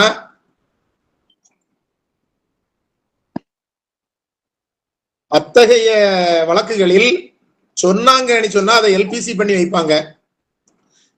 எதுவுமே இல்ல, விட்னஸ் எவிடன்ஸே இல்லைன்னா ஜட்ஜ்மெண்ட் கூட சொல்லிடுவாங்க. ஈவன் பிஆர்சி கேஸ், பெரிய பெரிய செஷன்ஸ் கேஸை கூட மேஜிஸ்ட்ரேட் முடிப்பாங்க. 299 எல்லாம் இது பண்ணுவாங்க. அது இப்ப என்னவா மாறுது அப்படின்னா இன்அப்சென்சியா ட்ரையலா மாறுது. அதுல என்ன இந்த இன்அப்சென்சியா ட்ரையலை பொறுத்தவரையில அந்த ஆர்டிகல் 39A நமக்கு சொல்லக்கூடிய ஈக்குவல் ஆப்பர்ச்சுனிட்டி, அதாவது எக்கனாமிக் ஆர் அதர் டிசேபிலிட்டிஸ், பொருளாதார வகையிலேயோ அல்லது வேறு எந்த சங்கடத்தினாலேயோ ஒருத்தனுக்கு நீதி கிடைக்காம ஆயிடக்கூடாது, அவர்களுக்கான ஒரு வாய்ப்பு, சம வாய்ப்பு கொடுக்க வேண்டும் என்கிறதுக்கு எதிரானது என்று இதை பேசுறாங்க. ஆனா இதுல வந்து என்ன இதுல உள்ள ரொம்ப கவனிக்க வேண்டியது என்னன்னா செக்ஷன் 356 BNSS சப்செக்ஷன் 7ல என்ன சொல்லுதுன்னு பாத்தீங்கன்னா ஒரு ப்ரொக்ளைம்ட் அஃபெண்டர் அவர் நேரடியா நீதிமன்றத்திற்கு வந்தாலொழிய அந்த அப்பீலை எடுக்கக்கூடாது. அப்படியே அந்த அப்பீல் அவருக்கு மேல ஒரு போடக்கூடிய அந்த ஜட்ஜ்மெண்ட்டை நீங்க வந்து 3 ஆண்டுகளுக்கு மேல் ஆகி போச்சுன்னா அது லேப்ஸ் ஆகி போயிடும். அவர் வந்து அதுக்கு என்ன கிடையாது, தேர் இஸ் நோ அப்பீல் அப்படிங்கிறது மாதிரி சொல்றாரு. அதை பொறுத்தவரையில் நமக்கு என்னன்னா அவன் ப்ரொக்ளைம்ட் அஃபெண்டர்ங்கிறது வந்து எந்த சூழ்நிலையில் ஆயிருக்கிறாங்க என்பதை பற்றிய ஒரு அது ஆய்வுக்குரியது. ஸோ அந்த அடிப்படையில் இதுல வந்து ஸ்பீடி ட்ரையல் என்னது அந்த விக்டிம் சென்ட்ரிக் கான்செப்ட் அப்படின்னு எல்லாம் சொல்லி 356 பொறுத்தவரையில ஒரு இன்அப்சென்சியா ட்ரையல் மூலமாக அந்த ப்ரொக்ளைம்டு அஃபெண்டருக்கு எதிராக நீதி தீர்ப்பு சொல்லக்கூடிய அளவிற்கும் அந்த நீதி தீர்ப்பானது தொடர்ந்து 3 ஆண்டுகளுக்கு ஜட்ஜ்மெண்ட் சொன்னதுல இருந்து 3 ஆண்டுகளுக்கு உட்பட்டு அந்த ப்ரொக்ளைம்டு அஃபெண்டர் நேரில் ஆஜராகி மேல்முறையீடு செய்து கொள்ள முடியலன்னா அதுக்கு நோ அப்பீல் அப்படிங்கிற ஒரு ப்ரொவிஷனும் அதுல சொல்லியிருக்கிறாங்க. அது புதுசா சேர்த்திருக்கிறாங்க. அடுத்து நீங்க பாத்தீங்க அப்படின்னு சொன்னா 398 அதுவும் புதுசா சேர்க்கப்பட்டது. அது என்ன அப்படின்னு பாத்தீங்கன்னா விட்னஸ் ப்ரொடெக்ஷன் ஸ்கீம். நமக்கு வந்து விக்டிம் ப்ரொடெக்ஷன் ஸ்கீம் இருக்குது, ஆனா இங்க வந்து விட்னஸ் ப்ரொடெக்ஷன் ஸ்கீம் சொல்றாங்க. இந்த விட்னஸ் ப்ரொடெக்ஷன் ஸ்கீமை பொறுத்தவரையில என்னன்னா பல நமக்கு மேலிமத் கமிட்டி ரிப்போர்ட், பல லா கமிஷன்ஸ், அதே போல இப்ப லேட்டஸ்டா 2018ல Mahendra Chawla versus Union of India என்கிற வழக்கில் உச்ச நீதிமன்றம் ஒரு விக்டிம் ப்ரொடெக்ஷன் ஸ்கீம் ஒரு டிராப்ட் ரெடி பண்ணி கொடுங்க அப்படின்னு சொல்லி அந்த ஜட்ஜ்மெண்ட் நீங்க Mahendra Chawla versus Union of India பாத்தீங்க அப்படின்னு சொன்னா ஒரு கவர்மெண்டே வந்து என்ன சொல்லியிருக்கோம், மத்திய அரசு வந்து இந்த மாதிரிப்பட்ட ஒரு வரை கொண்ட ஒரு ஸ்கீம் நாங்க உருவாக்க போறோம். மோரோவர் இது வந்து விட்னஸ் ப்ரொடெக்ஷன் என்பது வந்து மாநில அரசை சேர்ந்ததுனால இது அந்த மாநில அரசுகள் தான் நமக்கு வந்து இதை செய்ய முடியும் என்று சொல்லி அதுல என்ன செஞ்சிருப்பாங்க, சுப்ரீம் கோர்ட்டுக்கு வந்து இது பண்ணிருப்பாங்க. சுப்ரீம் கோர்ட் அதை வந்து அப்ரூவ் பண்ணியிருக்கோம். 2018ல Mahendra Chawla versus Union of India என்ற வழக்கிலும் அதே போல பல லா கமிஷன் ரிப்போர்ட்ஸ் ரெக்கமெண்டேஷன்ஸும் மேலிமத் கமிட்டி ரெக்கமெண்டேஷன் இதெல்லாம் வந்த ஒரு பெரிய இது விட்னஸ் ப்ரொடெக்ஷன் ஸ்கீம். அதாவது விக்டிமுக்கான ஒரு ப்ரொடெக்ஷன் இருக்குது. அந்த விக்டிமுக்கு நீதி கிடைக்கணும் என்று சொல்வதற்காக வரக்கூடிய சாட்சிகளை பாதுகாப்பது, அந்த சாட்சியங்களை பாதுகாப்பது என்பதற்காக அவங்களுடைய சாட்சிகளை ப்ரொடெக்ட் பண்ணுவது வந்து ஒரு பெரிய அந்த ப்ரொடெக்ஷன் ஆஃப் விட்னஸ் என்ஷூர் பண்றதுங்கிறது வந்து நீதி பரிபாலனத்தினுடைய மிக முக்கியமான நோக்கங்களில் ஒன்று. அதை வந்து புதுசா என்ன செஞ்சிருக்கிறாங்கன்னா 358 சொல்லியிருக்கிறாங்க. அதுல state government to prepare and notify a witness protection scheme with a view to ensure protection to the victim witnesses அப்படின்னு சொல்லியிருப்பாங்க. அப்போ அது வந்து ஒவ்வொரு மாநில அரசுகளும் அல்லது மத்திய ஆட்சி பகுதிகளும் ஒரு சாட்சிகள் பாதுகாப்புக்கான ஒரு திட்டத்தை, அந்த ஒரு வரைவை தயாரித்து அதை கொடுத்து அதை நீங்க என்ன செய்யணும், இப்படித்தான் நாங்க இது பண்ண போறோம் அப்படிங்கறதெல்லாம் சொல்ல வேண்டி இருக்கிறது. அது இது வரைக்கும் வரல, அது எப்ப வரப்போகுதுன்னு தெரியல.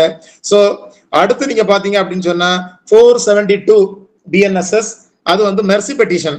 இப்ப நாம என்ன பண்ணுவோம் அப்படின்னு சொன்னா, ஒரு கருணை மனு, கேபிட்டல் பனிஷ்மெண்ட்டுக்கு எதிராக கருணை மனு கொடுக்கிறது. அந்த கருணை மனுக்களை என்ன செய்யணும், ஒவ்வொரு அந்த இப்ப ஒருத்தன் கேபிட்டல் பனிஷ்மெண்ட் அவனுக்கு அவார்டு பண்ணியாச்சு, அவன் ஜெயில இருக்கிறான், அவன் எதுவுமே செய்யலைன்னா கூட அந்தந்த சிறையினுடைய கண்காணிப்பாளர்கள் அல்லது மாவட்ட காவல் கண்காணிப்பாளர்கள் என்ன செய்யணும் அப்படின்னு சொன்னா, அந்த மாநில அரசுக்கோ அல்லது மத்திய அரசுக்கோ என்ன செய்யணும், ஒரு மெர்சி பெட்டிஷன் 30 நாட்களுக்குள், ஜட்ஜ்மெண்ட் சொன்னதுல இருந்து 30 நாட்களுக்குள் பிரசிடென்ட்டுக்கும் 60 நாட்களுக்குள் கவர்னருக்கும், ஏற்கனவே நமக்கு ஆர்டிகல் 72 ஆர்டிகல் 161ல நமக்கு வந்து என்ன செய்யலாம், அந்த ஆளுநருக்கும் குடியரசுத் தலைவருக்கும் இந்த இதுகளை செய்யலாம். இந்த மெர்சி பெட்டிஷன் அந்த ஜட்ஜ்மெண்ட் சொன்னதுல இருந்து அந்த 30 நாட்கள் 60 நாட்கள் டைம் லைனுக்குள்ளால இது பண்ணியிருக்கிறாங்க. அதுல அவங்க ஒரு முடிவு எடுத்துட்டாங்க அப்படின்னு சொன்னா அதுக்கு பிறகு ஃபர்தரா அதை இது பண்ண முடியாது அப்படிங்கிறது மாதிரி எல்லாம் ஒரு கடுமையானது வச்சிருக்குது. அந்த ஒரு 30 நாட்கள் 60 நாட்களுக்குள்ளால மெர்சி பெட்டிஷன் கொடுக்கக்கூடியது. அதற்கான அந்த வழிமுறைகளை எந்த வழிமுறையில கொடுக்கணும், என்ன மாதிரி செய்யணும் என்பதை வந்து ஸ்டேட் கவர்மெண்ட் வந்து அதை கன்சிடர் பண்ணணும் அப்படின்றத வந்து இதுல சட்டத்துல சொல்லி இருக்குது. அதனால அதுக்கும் அவங்க என்ன செய்யணும், ஒரு வழிமுறைகளை ரெடி பண்ண வேண்டும். அடுத்து நீங்க பாத்தீங்க அப்படின்னா நம்ம 451 டிஸ்போசல் ஆஃப் ப்ராப்பர்ட்டி, நமக்கு வந்து 451 457 452 458 எல்லாம் நம்ம நிறைய கடந்து வந்திருப்போம். இப்ப வந்து அதுல 451 இப்ப வந்து 497 ஆக மாறி இருக்கிறது. அதுல என்ன அப்படின்னு சொன்னா, அதுல டைம் லைன் இருக்குது. ஒரு வழக்கில் ப்ராப்பர்ட்டியை வந்து சீஸ் பண்ணியிருக்கிறாங்க. அந்த சீஸ் பண்ண ப்ராப்பர்ட்டியை வித்தின் 14 days அதுக்கான ஒரு இன்வென்ட்ரி ரெடி பண்ணணும், அதுக்கான ஒரு ஸ்டேட்மெண்ட், அந்த பொருள் என்ன பொருள், எப்படிப்பட்ட பொருள், அதனுடைய மதிப்பு என்ன, அதனுடைய நீள அகல விவரங்கள் என்ன, அதனுடைய தன்மை என்ன என்பது பற்றி எல்லாம் ஒரு 14 நாட்களுக்குள் என்ன செய்யணும், ஒரு ஸ்டேட்மெண்ட் ரெடி பண்ணணும்.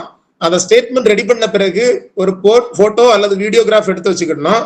அந்த 14 days நம்ம வந்து ஸ்டேட்மெண்ட் ரெடி பண்ணதுக்கு, அதை சீஸ் பண்ணதுல இருந்து 14 daysக்குள்ளால அந்த பொருளுக்கான ஸ்டேட்மெண்ட் ரெடி பண்ணி கொடுக்கணும். ஸ்டேட்மெண்ட் ரெடி பண்ணி கொடுத்ததுல இருந்து 30 daysக்குள்ளால அந்த பொருளை வந்து நீதிமன்றம் என்ன செய்யணும்னா டிஸ்போஸ் பண்ணணும். ஒன்லே அதை வந்து டிஸ்போஸ் பண்ணணும், இல்லைன்னா டெஸ்ட்ரக்ட் பண்ணணும், அல்லது வந்து கான்ஃபிஸ்கேட் பண்ணணும், இல்லைன்னா டெலிவரி பண்ணணும். இதை வந்து இப்ப முந்தி பழைய 451ல இப்படி எல்லாம் கிடையாது. என்ன பண்ணிருக்கிறாங்கன்னா, அந்த 14 daysக்குள்ளால ஸ்டேட்மெண்ட் ரெடி பண்ணணும். அந்த 30 daysக்குள்ளால 14 daysக்கு பிறகு 30 daysக்குள்ளால என்ன செய்யணும், அதை வந்து டிஸ்போஸ் பண்ணணும், அல்லது அழிச்சிடணும், அல்லது பறிமுதல் செய்ய வேண்டும், கான்ஃபிஸ்கேஷன் பண்ணிடணும். பொதுவா நமக்கு தெரியும் prohibition act, wild life protection act, forest act, அதே போல NDPS ஆக்ட், இதெல்லாம் நீங்க பாத்தீங்க அப்படின்னு சொன்னா MMDR ஆக்ட், இதுல எல்லாம் வந்து அந்த ப்ராப்பர்ட்டியை வந்து கவர்மெண்ட்டுக்கு ப்ராப்பர்ட்டி தான் சொல்லிடுவாங்க. அது வந்து கான்ஃபிஸ்கேஷனுக்கு உட்பட்டது. அதனால இந்த பொருட்களை டிஸ்போஸ் பண்ணணுமா, டெஸ்ட்ரக்ட் பண்ணணுமா, இல்ல கான்ஃபிஸ்கேட் பண்ணணுமா, இல்லைன்னா டெலிவரி பண்ணணுமா என்பதை பற்றி முடிவெடுக்க வேண்டும். இது குறித்து ரொம்ப தெளிவான விதிகளை என்ன செய்யணும், ஸ்டேட் கவர்மெண்ட் வகுக்க வேண்டும் என்று அதுல சொல்லி இருக்குது. அதே போல பழைய 458 இப்ப இருக்கக்கூடிய 504 அது என்ன பாத்தீங்கன்னா, disposal of property where claimant does not appear within 6 months. ஒரு பொருளை குறித்து 6 மாதங்களுக்குள் ஒருத்தர் வந்து என்ன செய்யல, அதை உரிமை கோரலன்னு சொன்னா அந்த பொருளை என்ன செய்யணும், இப்ப நீங்க பாத்தீங்கன்னா இந்த போலீஸ் ஸ்டேஷன், இந்த கோர்ட்டுகள்ல எல்லாம் பாத்தீங்கன்னா நிறைய பழைய கால பொருட்கள் ஏதோ இந்த ஆக்கர் குடோன் மாதிரி இருக்கும். சோ இது மாதிரிப்பட்ட அந்த பொருட்களை எல்லாத்தையும் டிஸ்போஸ் பண்றதுக்கு வழி இல்லாம, அதுக்கான ஒரு சரியான ஒரு மெக்கானிசம் இல்லாம நல்ல பொருட்கள் எல்லாம் அழிந்து போகின்றன அப்படிங்கறத ஒரு அடிப்படையில வந்து என்ன செஞ்சிருக்கிறாங்க, ஒரு ஒரு 6 மாதத்திற்குள்ளால கிளைம் பண்ணாத அந்த பொருட்களை விற்பதன் மூலமாக கிடைக்கக்கூடிய விற்றுமுதல் ப்ரொசீட்ஸ், அந்த அந்த அந்த அந்த வருமானத்தை, அந்த இப்ப நீங்க பாத்தீங்கன்னா நமக்கு ப்ரொசீட்ஸ் ஆஃப் கிரைம் அப்படின்னு சொல்லிட்டு ஒரு வார்த்தை BNSSல 111 சப்செக்ஷன் C-ல சொல்லியிருப்பாங்க. அதுல வந்து ஒரு குற்றம் செய்ததன் மூலமாக ஈட்டப்பட்ட வருமானம், அந்த வருமானம் என்பது அந்த குற்றவாளிக்கு சொந்தமானதல்ல. அந்த வருமானம் என்பது யாரை ஏமாத்தி அவன் குற்றத்தை உருவாக்குனானோ, யாரை ஏமாத்தி அந்த குற்றத்தை செய்தானோ, யாரை கஷ்டப்படுத்தினானோ அவனுக்கு போய் சேரக்கூடிய அளவிற்கு அது இருக்கு. அந்த ப்ரொசீட்ஸ் அப்படிங்கிறது இதுவரைக்கும் நமக்கு எங்க இருக்குன்னா CPC-ல நம்ம படிச்சிருந்திருப்போம். இப்ப இந்த முதல் முறையாக BNSSல வந்து அந்த ப்ரொசீட்ஸ், அந்த disposal of property where claimant does not appear within 6 months அப்படிங்கிறதுல அந்த பொருட்களை எப்படி விற்க வேண்டும், எந்த மாதிரி அந்த பொருளை வந்து அரசு அக்கௌண்ட்ல சேர்க்கணும், ஒருவேளை அவன் அந்த அதனுடைய கிளைமன்ட் என்னைக்காவது ஒரு நாள் வந்தாம்னா அது என்ன மாதிரி கொடுக்கணும் என்பதை குறித்த ரூல்ஸை உருவாக்க வேண்டும் என்பதை பற்றி சொல்லி இருக்கிறது. அதுக்கு பிறகு இறுதியாக பழைய 477ல நமக்கு கிரிமினல் ரூல்ஸ் ஆஃப் பிராக்டிஸ் நமக்கு கடைசியா 2019ல ப்ரிப்பேர் பண்ணாங்க.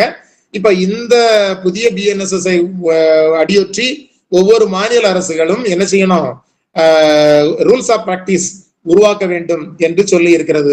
சோ நண்பர்களே, இப்ப பாத்தீங்க அப்படின்னா செக்ஷன் 2 சப்செக்ஷன் 1A-ல ஆடியோ வீடியோ எலக்ட்ரானிக் மீன்ஸ்ல நம்ம அரசு உருவாக்க வேண்டி இருக்கிறது, ரூல்ஸ் ஃப்ரேம் பண்ண வேண்டி இருக்குது. அதே போல பிரிவு 20ல DOP, DDs, ADs ரிலேட்டடான நோட்டிபிகேஷன்ஸ் ரெடி பண்ண வேண்டி இருக்கிறது. அடுத்து பாத்தீங்க அப்படின்னு சொன்னா டெசிக்னேட்டட் போலீஸ் ஆபீசர்ஸ் செக்ஷன் 37 BNSS-ல யாரு not below the rank of assistant sub inspector என்று சொல்லக்கூடிய அந்த அரஸ்டுக்கு பொறுப்பான நபர்கள். அதே போல ஒவ்வொரு காவல் நிலையத்திலும் டிஜிட்டல் டிஸ்பிளே, அரஸ்ட் பண்ணப்பட்ட பர்சன்ஸ் குறித்த தகவல்கள் அடங்கிய அந்த டிஜிட்டல் டிஸ்பிளே உருவாக்குறது. அதே போல வந்து அந்த பர்சன்ஸ் அரெஸ்ட், யார் யார் அரெஸ்ட் பண்ணியிருக்கிறாங்க அது சம்பந்தமான ஒரு புத்தகத்தை உருவாக்குவது, அதற்கான பொறுப்பு அலுவலர் உருவாக்குவது. அதே போல அந்த சம்மன்ஸ் செக்ஷன் 64ல வந்து சம்மன்ஸை எப்படி சர்வ் பண்றது, அதே போல அந்த அந்த சம்மன்ஸ் பண்ணவங்களுடைய டீடைல்ஸ், என்னென்ன டீடைல்ஸ் எடுக்கணும், யார் பொறுப்பான அதிகாரி, அந்த புத்தகத்தினுடைய எவிடென்சியரி வேல்யூ என்ன, இது ரிலேட்டடான ரூல்ஸ் ஃப்ரேம் பண்ண வேண்டி இருக்கிறது. அதே போல ஃபர்ஸ்ட் இன்ஃபர்மேஷன் ரிப்போர்ட்ல வந்து எலக்ட்ரானிக் கம்யூனிகேஷன்ல வரக்கூடியதை எப்படி புத்தகங்களில் பதிவு பண்ணுவது, அதனுடைய தன்மை என்ன என்பது குறித்து இருக்கணும்.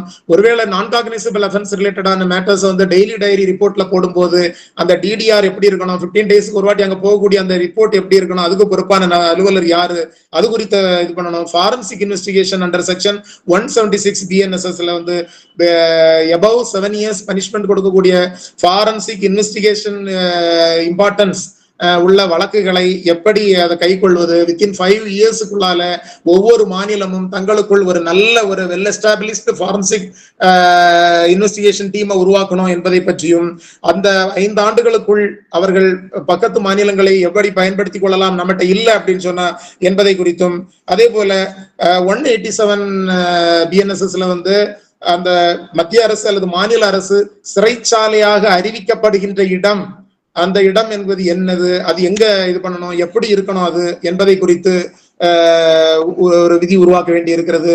அதே போல போலீஸ் ரிப்போர்ட் எலக்ட்ரானிக் கம்யூனிகேஷன் மூலமாக அனுப்பும் போது அது ரிலேட்டடான அந்த ரெக்கார்ட்ஸ் எப்படி மெயின்டைன் பண்ணணும். அதே போல வித்தின் 90 days வந்து இன்ஃபார்மெண்ட்டுக்கு கொடுக்க வேண்டிய அந்த அந்த இன்வெஸ்டிகேஷனுடைய ப்ராக்ரஸ் குறித்த அந்த இது செய்யறது. அதுக்கு பிறகு சப்ளிமெண்டரி சார்ஜ் ஷீட் போடுறது வித்தின் 90 days-க்குள்ளால போடணும். அப்புறமா எவ்வளவு நாள் வரைக்கும், 180 days இல்லைன்னா 120 days இல்லைன்னா வெறும் 90 days மட்டும்தானா என்பதை குறித்து, அதனுடைய தன்மை என்ன என்பதை குறித்தெல்லாம் இது பண்ண வேண்டியிருக்கிறது.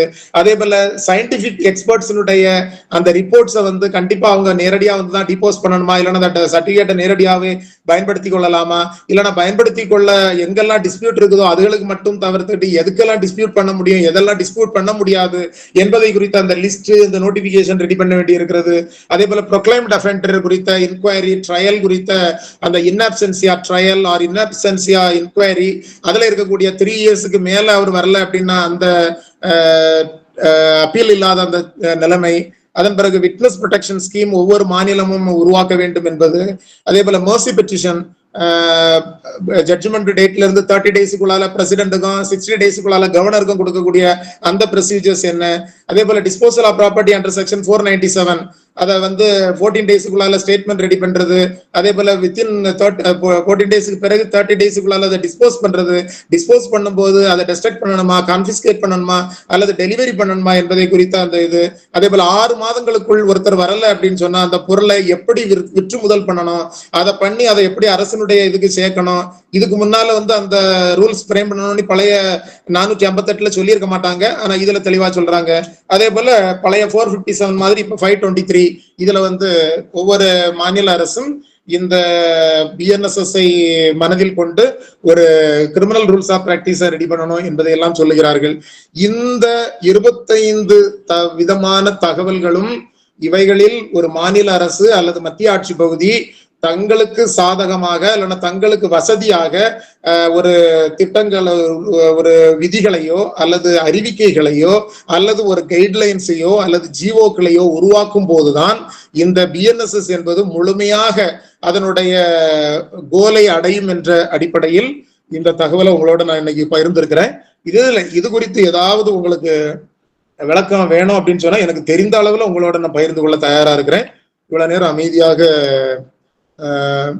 வகுப்பை கவனித்துக் கொண்டிருந்த அனைத்து வழக்கறிஞர் சொந்தங்களுக்கும் என்னுடைய எளிமையான நன்றி. Class very excellent sir, super sir. எல்லாத்தையும் திரும்ப ஒரு ரீகேப் கொடுத்து எங்களுக்கு அப்படியே புரிய வச்சுட்டீங்க சார், ரொம்ப நன்றிங்க சார். பார்ட்டிசிபென்ட்ஸ் உங்களுக்கு ஏதாவது சந்தேகம் இருந்தால் ஹேண்ட் ரைஸ் பண்ணாங்க, நம்ம கூப்பிடலாம். பாலாஜி பி சார் சொல்லுங்க சார். வணக்கம் சார். சார் சூப்பர் அருமையா சொன்னீங்க சார். சார் இதை பத்தி பிடிஎஃப் ஏதாவது நம்மளுக்கு இருக்குமா சார், குரூப்ல ஷேர் பண்ண முடியுமா சார்? நான் பிடிஎஃப் நான் அவ்வளோத்தையும் படிச்சு நோட்ஸ் எடுத்து வச்சிருக்கிறத நான் உங்களுக்கு காளிதாஸ் சார் உங்களுக்கு நான் அனுப்பி கொடுக்குறேன், நான் இது பண்றேன். ஓகேங்க sir. Okay sir, thank you sir, thank you sir, thank you sir. Dushanth sir பேசுங்க சார், அன்வைட் பண்ணிட்டு பேசுங்க sir. Dushanth advocate sir. Sir வணக்கம் சார். வணக்கம் சார், வணக்கம் சொல்லுங்க சார். வகுப்பு அருமையா இருந்துச்சு சார். உள்ள சார் எனக்கு ஒரு சின்ன கிளாரிபிகேஷன். வெரி பிகினிங்ல சொன்னீங்க சார், இந்த சார்ஜ் ஃப்ரேமிங்க்கு அப்புறம் தான் பிஎன்எஸ்எஸ் பயன்படுத்தணும், ட்ரையல் கேஸ் ஆயிருச்சுன்னா அப்பீல தான் பிஎன்எஸ்எஸ் வரும் அப்படிங்கிற ஒரு விளக்கம் சொன்னீங்க ஆரம்பத்துல. அது 531 சார், அது நமக்கு வந்து 531. ஆமா ஆமா சார், 531 அது வேற ஒண்ணும் இல்ல சார். அது எப்படி அப்படின்னு சொன்னா நமக்கு வந்து பிஎன்எஸ் வந்து அது அப்படியே இருக்குது, பழைய இப்ப இருக்க பிஎன்எஸ் பழைய ஐபிசி, அதுல எந்த மாற்றமும் கிடையாது. என்ன அப்படின்னா நேற்று ஒரு தப்பு நடந்திருக்கும், நேற்று ஒரு குற்றம் நடந்திருக்கும், ஆனா ரிப்போர்ட் இன்னைக்கு இருக்கும். எதுல நீங்க சார்ஜ் பண்ணுவீங்க, ஐபிசில பண்ணுவீங்களா பிஎன்எஸ்ல பண்ணுவீங்களா? சார்ஜ் பண்ணது ஐபிசி தான் பண்ணுவோம் சார். டேட் ஆஃப் ரிப்போர்ட் இன்னைக்கு, பட் டேட் ஆஃப் அக்கரன்ஸ் நேற்று. சோ அப்ப நமக்கு ஆர்டிகல் 20 சப்செக்ஷன் 1 தெளிவா சொல்லுது, அந்த குற்றம் நடைபெற்ற காலத்தில் நிலுவையில் இருந்த சட்டத்தின் மூலமாக மட்டும்தான் என்ன செய்ய முடியும், தண்டனை கொடுக்க முடியும். ஆமா, அப்ப அந்த பிஎன்எஸ் பொறுத்தவரையில் எப்பவுமே குற்றத்தை பொறுத்தவரையில் எந்த நாளில் நடைபெற்ற குற்றமோ அந்த நாளில் இருந்துதான் அதுக்கு என்ன செய்யும், அது இது பண்ணும். இப்ப நடைமுறை சட்டத்தை பொறுத்தவரையில என்ன அப்படின்னு சொன்னா, இப்ப நேற்று வந்து சார்ஜ் ஷீட் போட்டாங்க, இன்வெஸ்டிகேஷன்ல முடிச்சு சார்ஜ் ஷீட் போட்டாங்கன்னு வச்சுங்க, போலீஸ்க்கு இன்வெஸ்டிகேஷன் வந்து நேற்று சிஆர்பிசில முடிஞ்சிடும். அப்ப நேற்று ஃபைல் பண்ண பிறகு இன்னைக்கு கோர்ட் என்ன செய்யுது, காக்னிசன்ஸ் எடுத்துன்னா அவங்க எதுல எடுக்கணும்னா பிஎன்எஸ்எஸ்ல தான் எடுக்கணும். இத மட்டும் ஸ்டேஜ் பை ஸ்டேஜா சொல்றாங்க. நமக்கு பிஎன்எஸ் குற்றத்தை பொறுத்தவரையில அந்த குற்றம் நிகழ்ந்த நாளை சொல்றாங்க. இதை பொறுத்தவரையில நமக்கு அப்ளிகேஷன் ஒரு ஒரு குற்றம் தொடர்பாக இல்லைன்னா ஒரு அந்த நடைமுறை தொடர்பான மனு தாக்கல் செய்தது, ஒரு ஏதாவது ஒரு மனு ஸ்டேஜ் இருக்குதுன்னா அந்த அப்ளிகேஷன் ஸ்டேஜ், அது முடியறது வரைக்கும் பழைய சிஆர்பிசி தான். ஓகே. அது முடிஞ்சிருச்சுன்னு வச்சுங்களேன், அது இன்வெஸ்டிகேஷன் வருது. இன்வெஸ்டிகேஷன் வந்து எங்க வருது? இன்னைக்கு வருது, இன்வெஸ்டிகேஷன் எடுக்கிறாங்க. டேட் ஆஃப் ரிப்போர்ட் இன்னைக்குன்னா இன்வெஸ்டிகேஷனும் இன்னைக்கு தான். அப்ப இது வந்து இதுல வந்துடும், இதுல நம்ம பிஎன்எஸ்எஸ்ல வந்துடும். இப்ப ஏற்கனவே நமக்கு ஜனவரியில தொடங்குனது, பிப்ரவரியில தொடங்குனது, ஏன் மேல தொடங்குனது எல்லாம் இருந்திருக்கும். இன்னும் அது முடியலன்னு வச்சுங்களேன். அது அவ்வளவா நமக்கு எப்ப முடியறதுன்னா, எந்த நாள் அவங்க போலீஸ் ரிப்போர்ட் போடுறாங்களோ தொடங்குனது நேரமே தொடங்குனதுனால அந்த இன்வெஸ்டிகேஷன் வரைக்கும் சிஆர்பிசி தான்.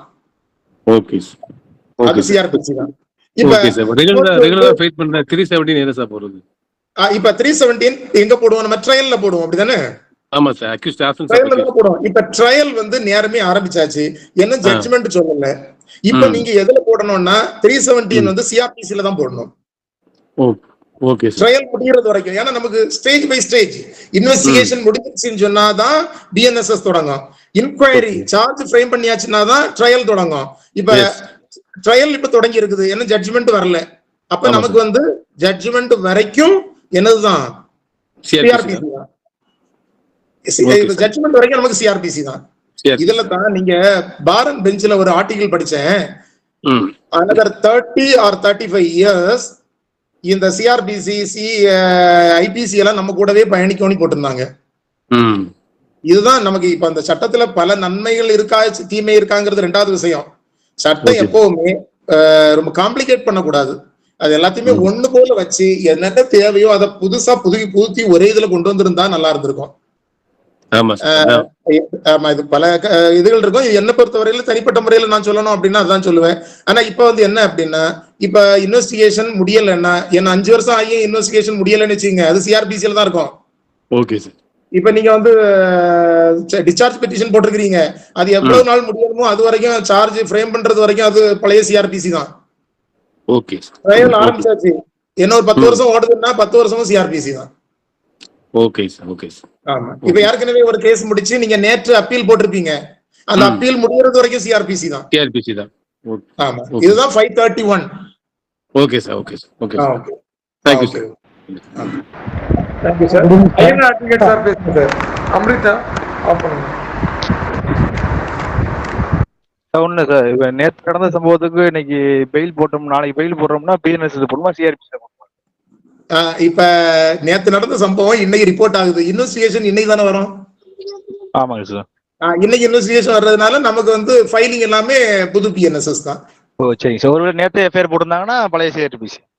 நேத்து எஃப்ஐஆர் போட்டாங்க அப்படின்ட்டாலே அது வந்து பழைய சிஆர்பிசி. இன்வெஸ்டிகேஷன் 173 சப் கிளாஸ் 2ல பெட்டிஷன் ரிப்போர்ட் போடுறது வரைக்கும் அதுதான். கண்டிப்பா நம்ம நண்பர்கள் 531 கொஞ்சம் நல்லா படிங்க. Okay okay sir. சரி சார், அந்த ரூல் மேக்கிங் சொன்னீங்க சார், அந்த இந்த ரூல் மேக்கிங் பவர் கொடுத்துருக்கிற மட்டும்தான் ஸ்டேட் கவர்மெண்ட் ரூல் மேக்கிங் பண்ண முடியுமா, இல்ல வேற எந்த செக்ஷன் வேற அமெண்ட்மெண்ட் வேணா பண்ணிக்கலாமா? சார் நம்ம வந்து லா அண்ட் ஆர்டர் வந்து ஸ்டேட் கவர்மெண்ட் சம்பந்தப்பட்டது சார். இப்ப அவங்க நிறைய விஷயங்களை வந்து என்ன பண்ணிருப்பாங்கன்னா, காகனைசபிள் கிளாசிபிகேஷன் பண்ணிருப்பாங்க.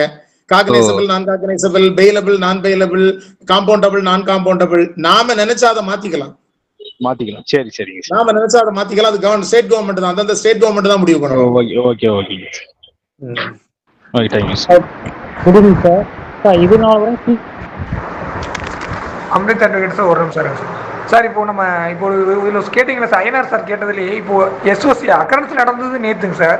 எஃப்ஐஆர் இன்னைக்கு போடுறாங்க அப்படிங்கிறதுக்காக எப்படிங்க சார் நம்ம புது ஆக்ட் வரும்? பழைய ஆக்ட் தானே சார் அக்கரன்ஸ் கொடுத்தாங்க சார் வரும், அப்படி வராதுங்களா? அக்கரன்ஸ் அதாவது அந்த பழைய இப்ப அதுதான் இப்ப நான் இதுக்கு முன்னால கேட்டவரும் அதான் சொன்னேன், அவர் அந்த கணக்குல தான் கேட்டாரு. இப்ப நேற்று வந்து அக்கரன்ஸ் நடந்தாச்சு சார். சரியா? நேற்று அக்கரன்ஸ் நடந்திருக்குது. ஆனா ரிப்போர்ட் இன்னைக்கு சார். சார் ஓகேங்க சார். இப்போ இன்ஃபர்மேஷன் சில கேஸ்லாம் வந்து எஸ்சிஎஸ்ஆர் போட்டு வச்சிருப்பாங்க, இப்போ எஃப்ஐஆர் போடுவாங்கன்னு சொல்லுவாங்க சார். அது மாதிரி இப்போ அது மாதிரி கேட்குறேங்க சார். இப்போ அக்கரன்ஸை பொறுத்து எஃப்ஐஆர் போடுவாங்களா, இல்லை ரிசீவ் ஆன டேட்டா பொறுத்து போடுவாங்களா சார்? அக்கரன்ஸ் தான் நமக்கு 469 பாருங்க, பழைய 469, இப்போ உள்ள 515. அத கால வரையறை எப்போது தொடங்கும், the limitation commence from அப்படின்னு சொல்லக்கூடிய இடத்துல பாத்தீங்கன்னா அந்த டேட் ஆஃப் அக்கரன்ஸ் தான் முதல் சொல்லுவாங்க. டேட் ஆஃப் அக்கரன்ஸ் தான் 469 பழைய சிஆர்பிசி, புதிய பிஎன்எஸ்எஸ்ல வந்து 515.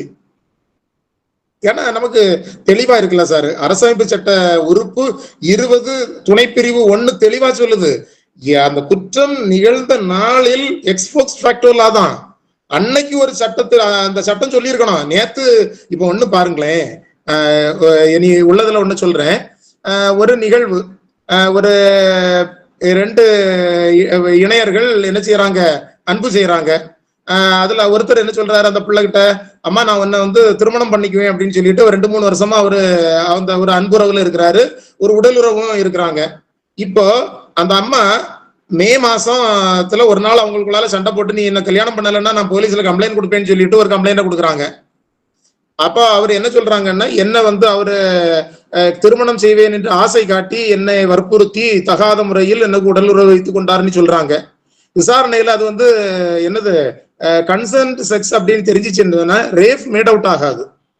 எப்பவுமே ரேப்புக்கு வந்து கன்சென்ட் ரொம்ப முக்கியம். அந்த கன்சென்ட் இல்லைன்னா தான் ரேப் வரும். சோ அப்ப ஒரு 2-3 வருஷமா அந்த உறவு நடக்குதுன்னா அப்ப நம்ம என்ன செய்வோம், இப்ப 417 தான் இப்ப போட்டுட்டு இருப்போம், சீட்டிங்ல தான் போட்டுட்டு இருப்போம்.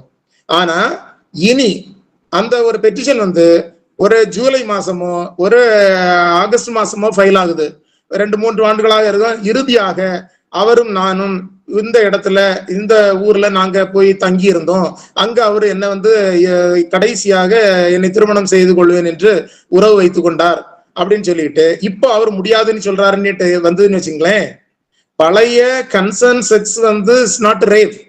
ஆனா புதிய சட்டத்துல பிஎன்எஸ் 69 பாத்தீங்கன்னா அந்த அத பேரு வந்து அவங்க என்ன சொல்றாங்கன்னா லவ் ஜிகாத்னு சொல்றாங்க.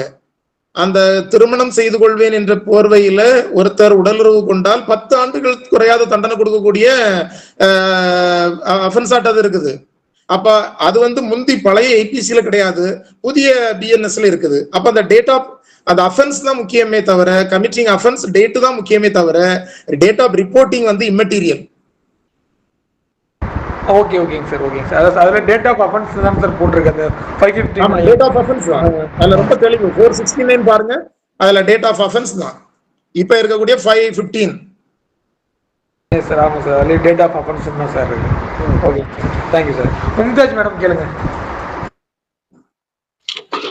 சார். இப்ப ப்ராப்பர்ட்டி வந்து நம்ம சீஸ் பண்றாங்க அப்படின்னா ஒண்ணு ஸ்டேஷன்லயே வச்சிருப்பாங்க, அதுலன்னா ஸ்டேஷன் கோர்ட்டுக்கு வர சொல்லி நம்ம வந்து மனு போடுவோம். இப்ப இதுல வந்து எப்படி சார், ஸ்டேஷன்ல இருந்து கொண்டு வர சொல்லி ஒரு மனு போடுமே அது இருக்கா, இல்ல நம்ம கோர்ட் எங்களுக்கு தர சொல்றதுக்கு ஒரு மனு போடுவோமே அது 2 கம்பைன் ஆயிருக்கா? இல்ல இப்ப அந்த 451 452 457 அது 3மே அதே இதுதான், நம்பரை மாத்தி இருக்கிறாங்க. 451ல கொஞ்சம் எலாபரேட்டா டிஸ்கஸ் பண்ணிருக்காங்க. 451 என்னது, கோர்ட்ல இருக்கக்கூடிய ப்ராப்பர்ட்டி. 452 வந்து என்னது, அந்த ஜட்ஜ்மெண்ட்ல சொன்ன பற்றிய ப்ராப்பர்ட்டி. 457 இங்க இன்ஃபார்ம் பண்ணிருப்பாங்க, மேட்டர் எங்க இருக்கும், ஸ்டேஷன்ல இருக்கும். இதுதான் அதனுடைய டிஃபரன்ஸ். இப்போ 451ல பழைய 451 இப்ப 497ல என்ன சொல்றாங்கன்னா, அந்த ப்ராப்பர்ட்டியினுடைய இன்வென்ட்ரி ஸ்டேட்மெண்ட் ரெடி பண்ண சொல்றாங்க. அதுக்கு அர்த்தமே என்னன்னா, ஸ்டேட்மெண்ட் ரெடி பண்ணிட்டு அந்த டீடைல் பிளஸ் அந்த போட்டோகிராஃப் ஆர் வீடியோகிராஃப் அதை வந்து என்ன பண்ணலாம், எவிடன்ஸுக்கு பயன்படுத்திக்கலாம், அந்த பொருளை அவங்க கையில கொடுத்துடலாம். அதான் சொல்றாங்க, அதை டிஸ்போசல் சொல்லும் போது அதை டிஸ்போஸ் பண்றது, டெஸ்ட்ரக்ட் பண்றது, கான்ஃபிஸ்கேட் பண்றது, டெலிவரி பண்றது, அந்த 30 நாளைக்குள்ளால after preparation of the statement அதுல இருந்து 30 டேஸுக்குள்ளால என்ன செய்யணும், அதை டிஸ்போஸ் பண்ணணும். ஒன்லே அதை அழிச்சிடணும், இல்லைன்னா அதை வந்து கான்ஃபிஸ்கேட் பண்ணிடணும், இல்லைன்னா அதை வந்து என்ன பண்ணிடணும்னா டெலிவரி பண்ணிடணும், கையில கொடுத்துடணும். சும்மா அதை கோர்ட்ல வந்து வச்சுட்டு இருக்க கூடாது. அது வந்து எல்லாமே அதுல வேஸ்ட் அப்படிங்கிற கணக்குல தான்.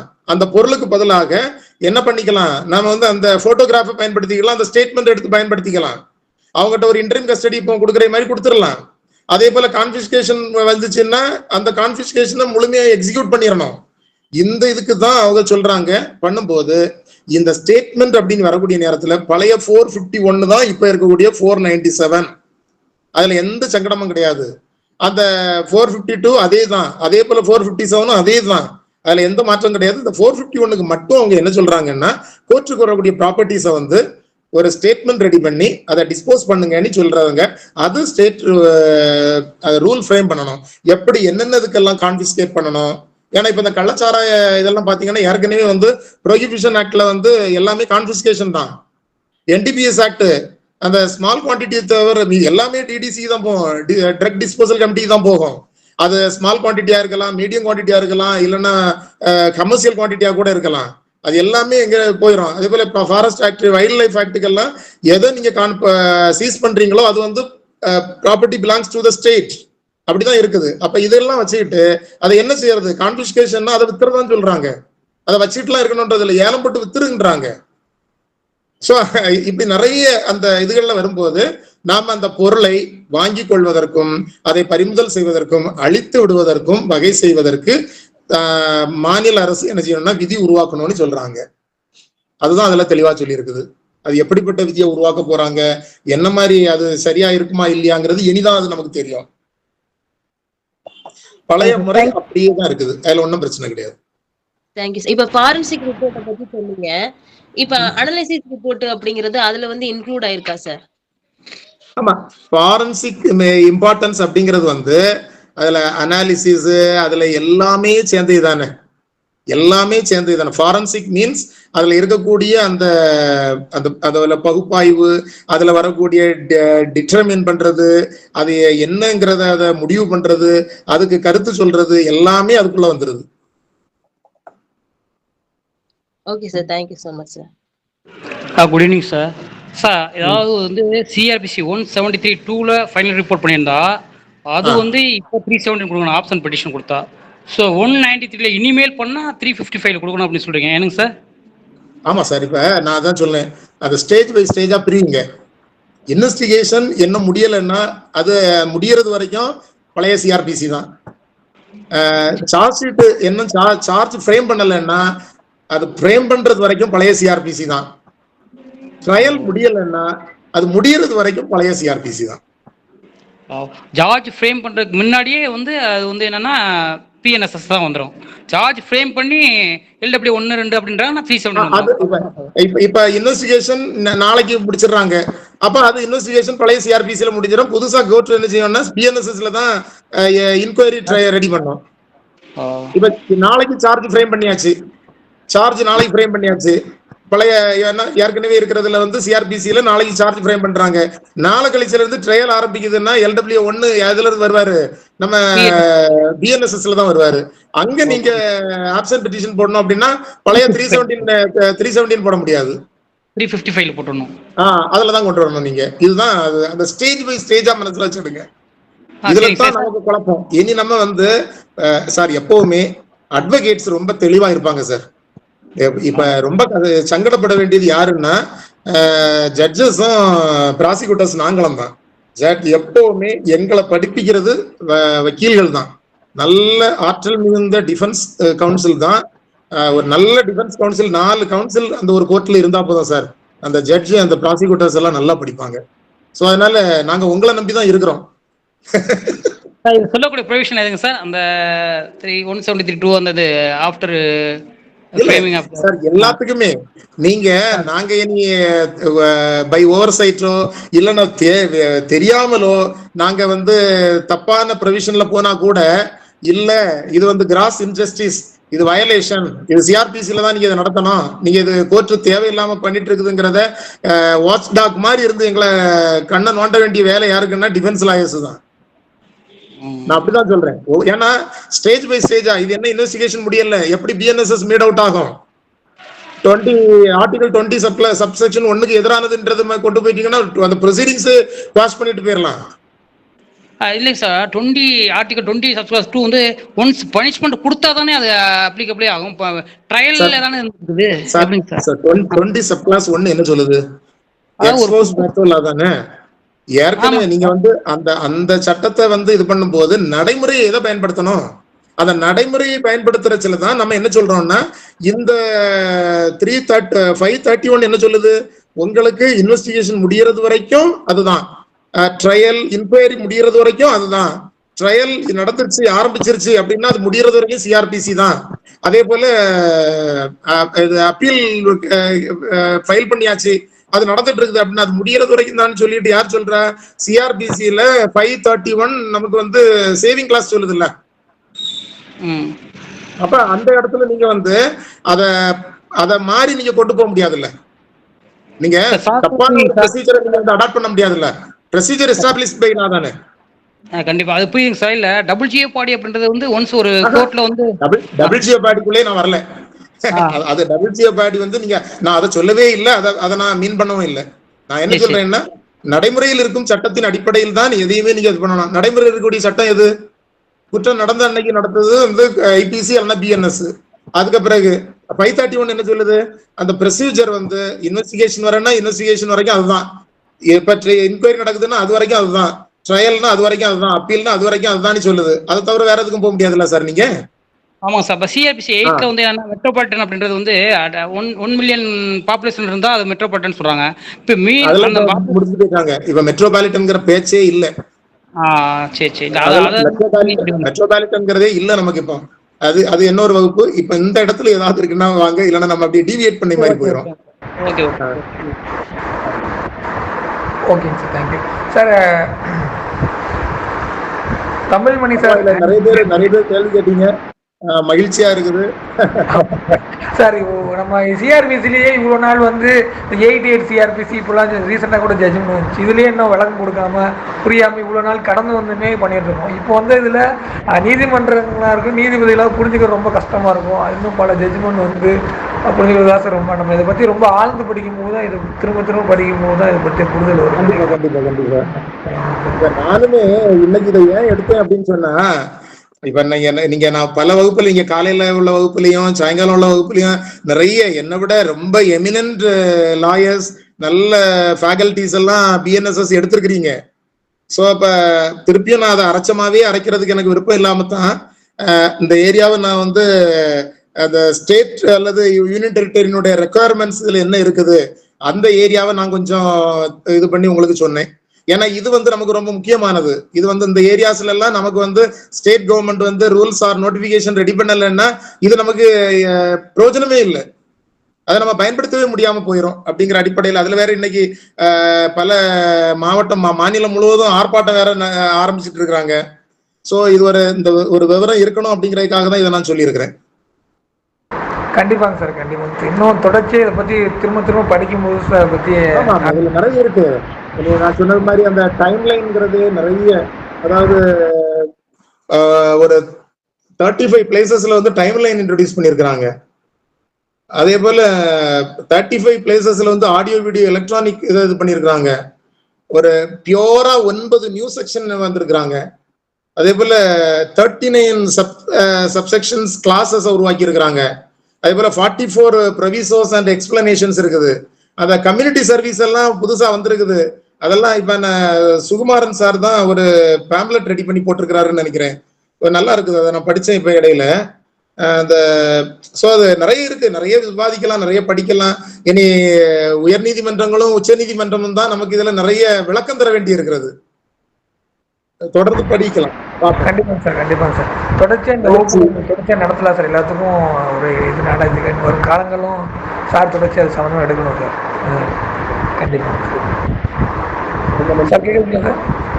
ஓகேங்க சார். வாய்ப்பு தந்த உங்களுக்கு நன்றி. ஓகேங்க சார், நன்றி சார். ஓகேங்க சார், கண்டிப்பாக சார். Thank you sir.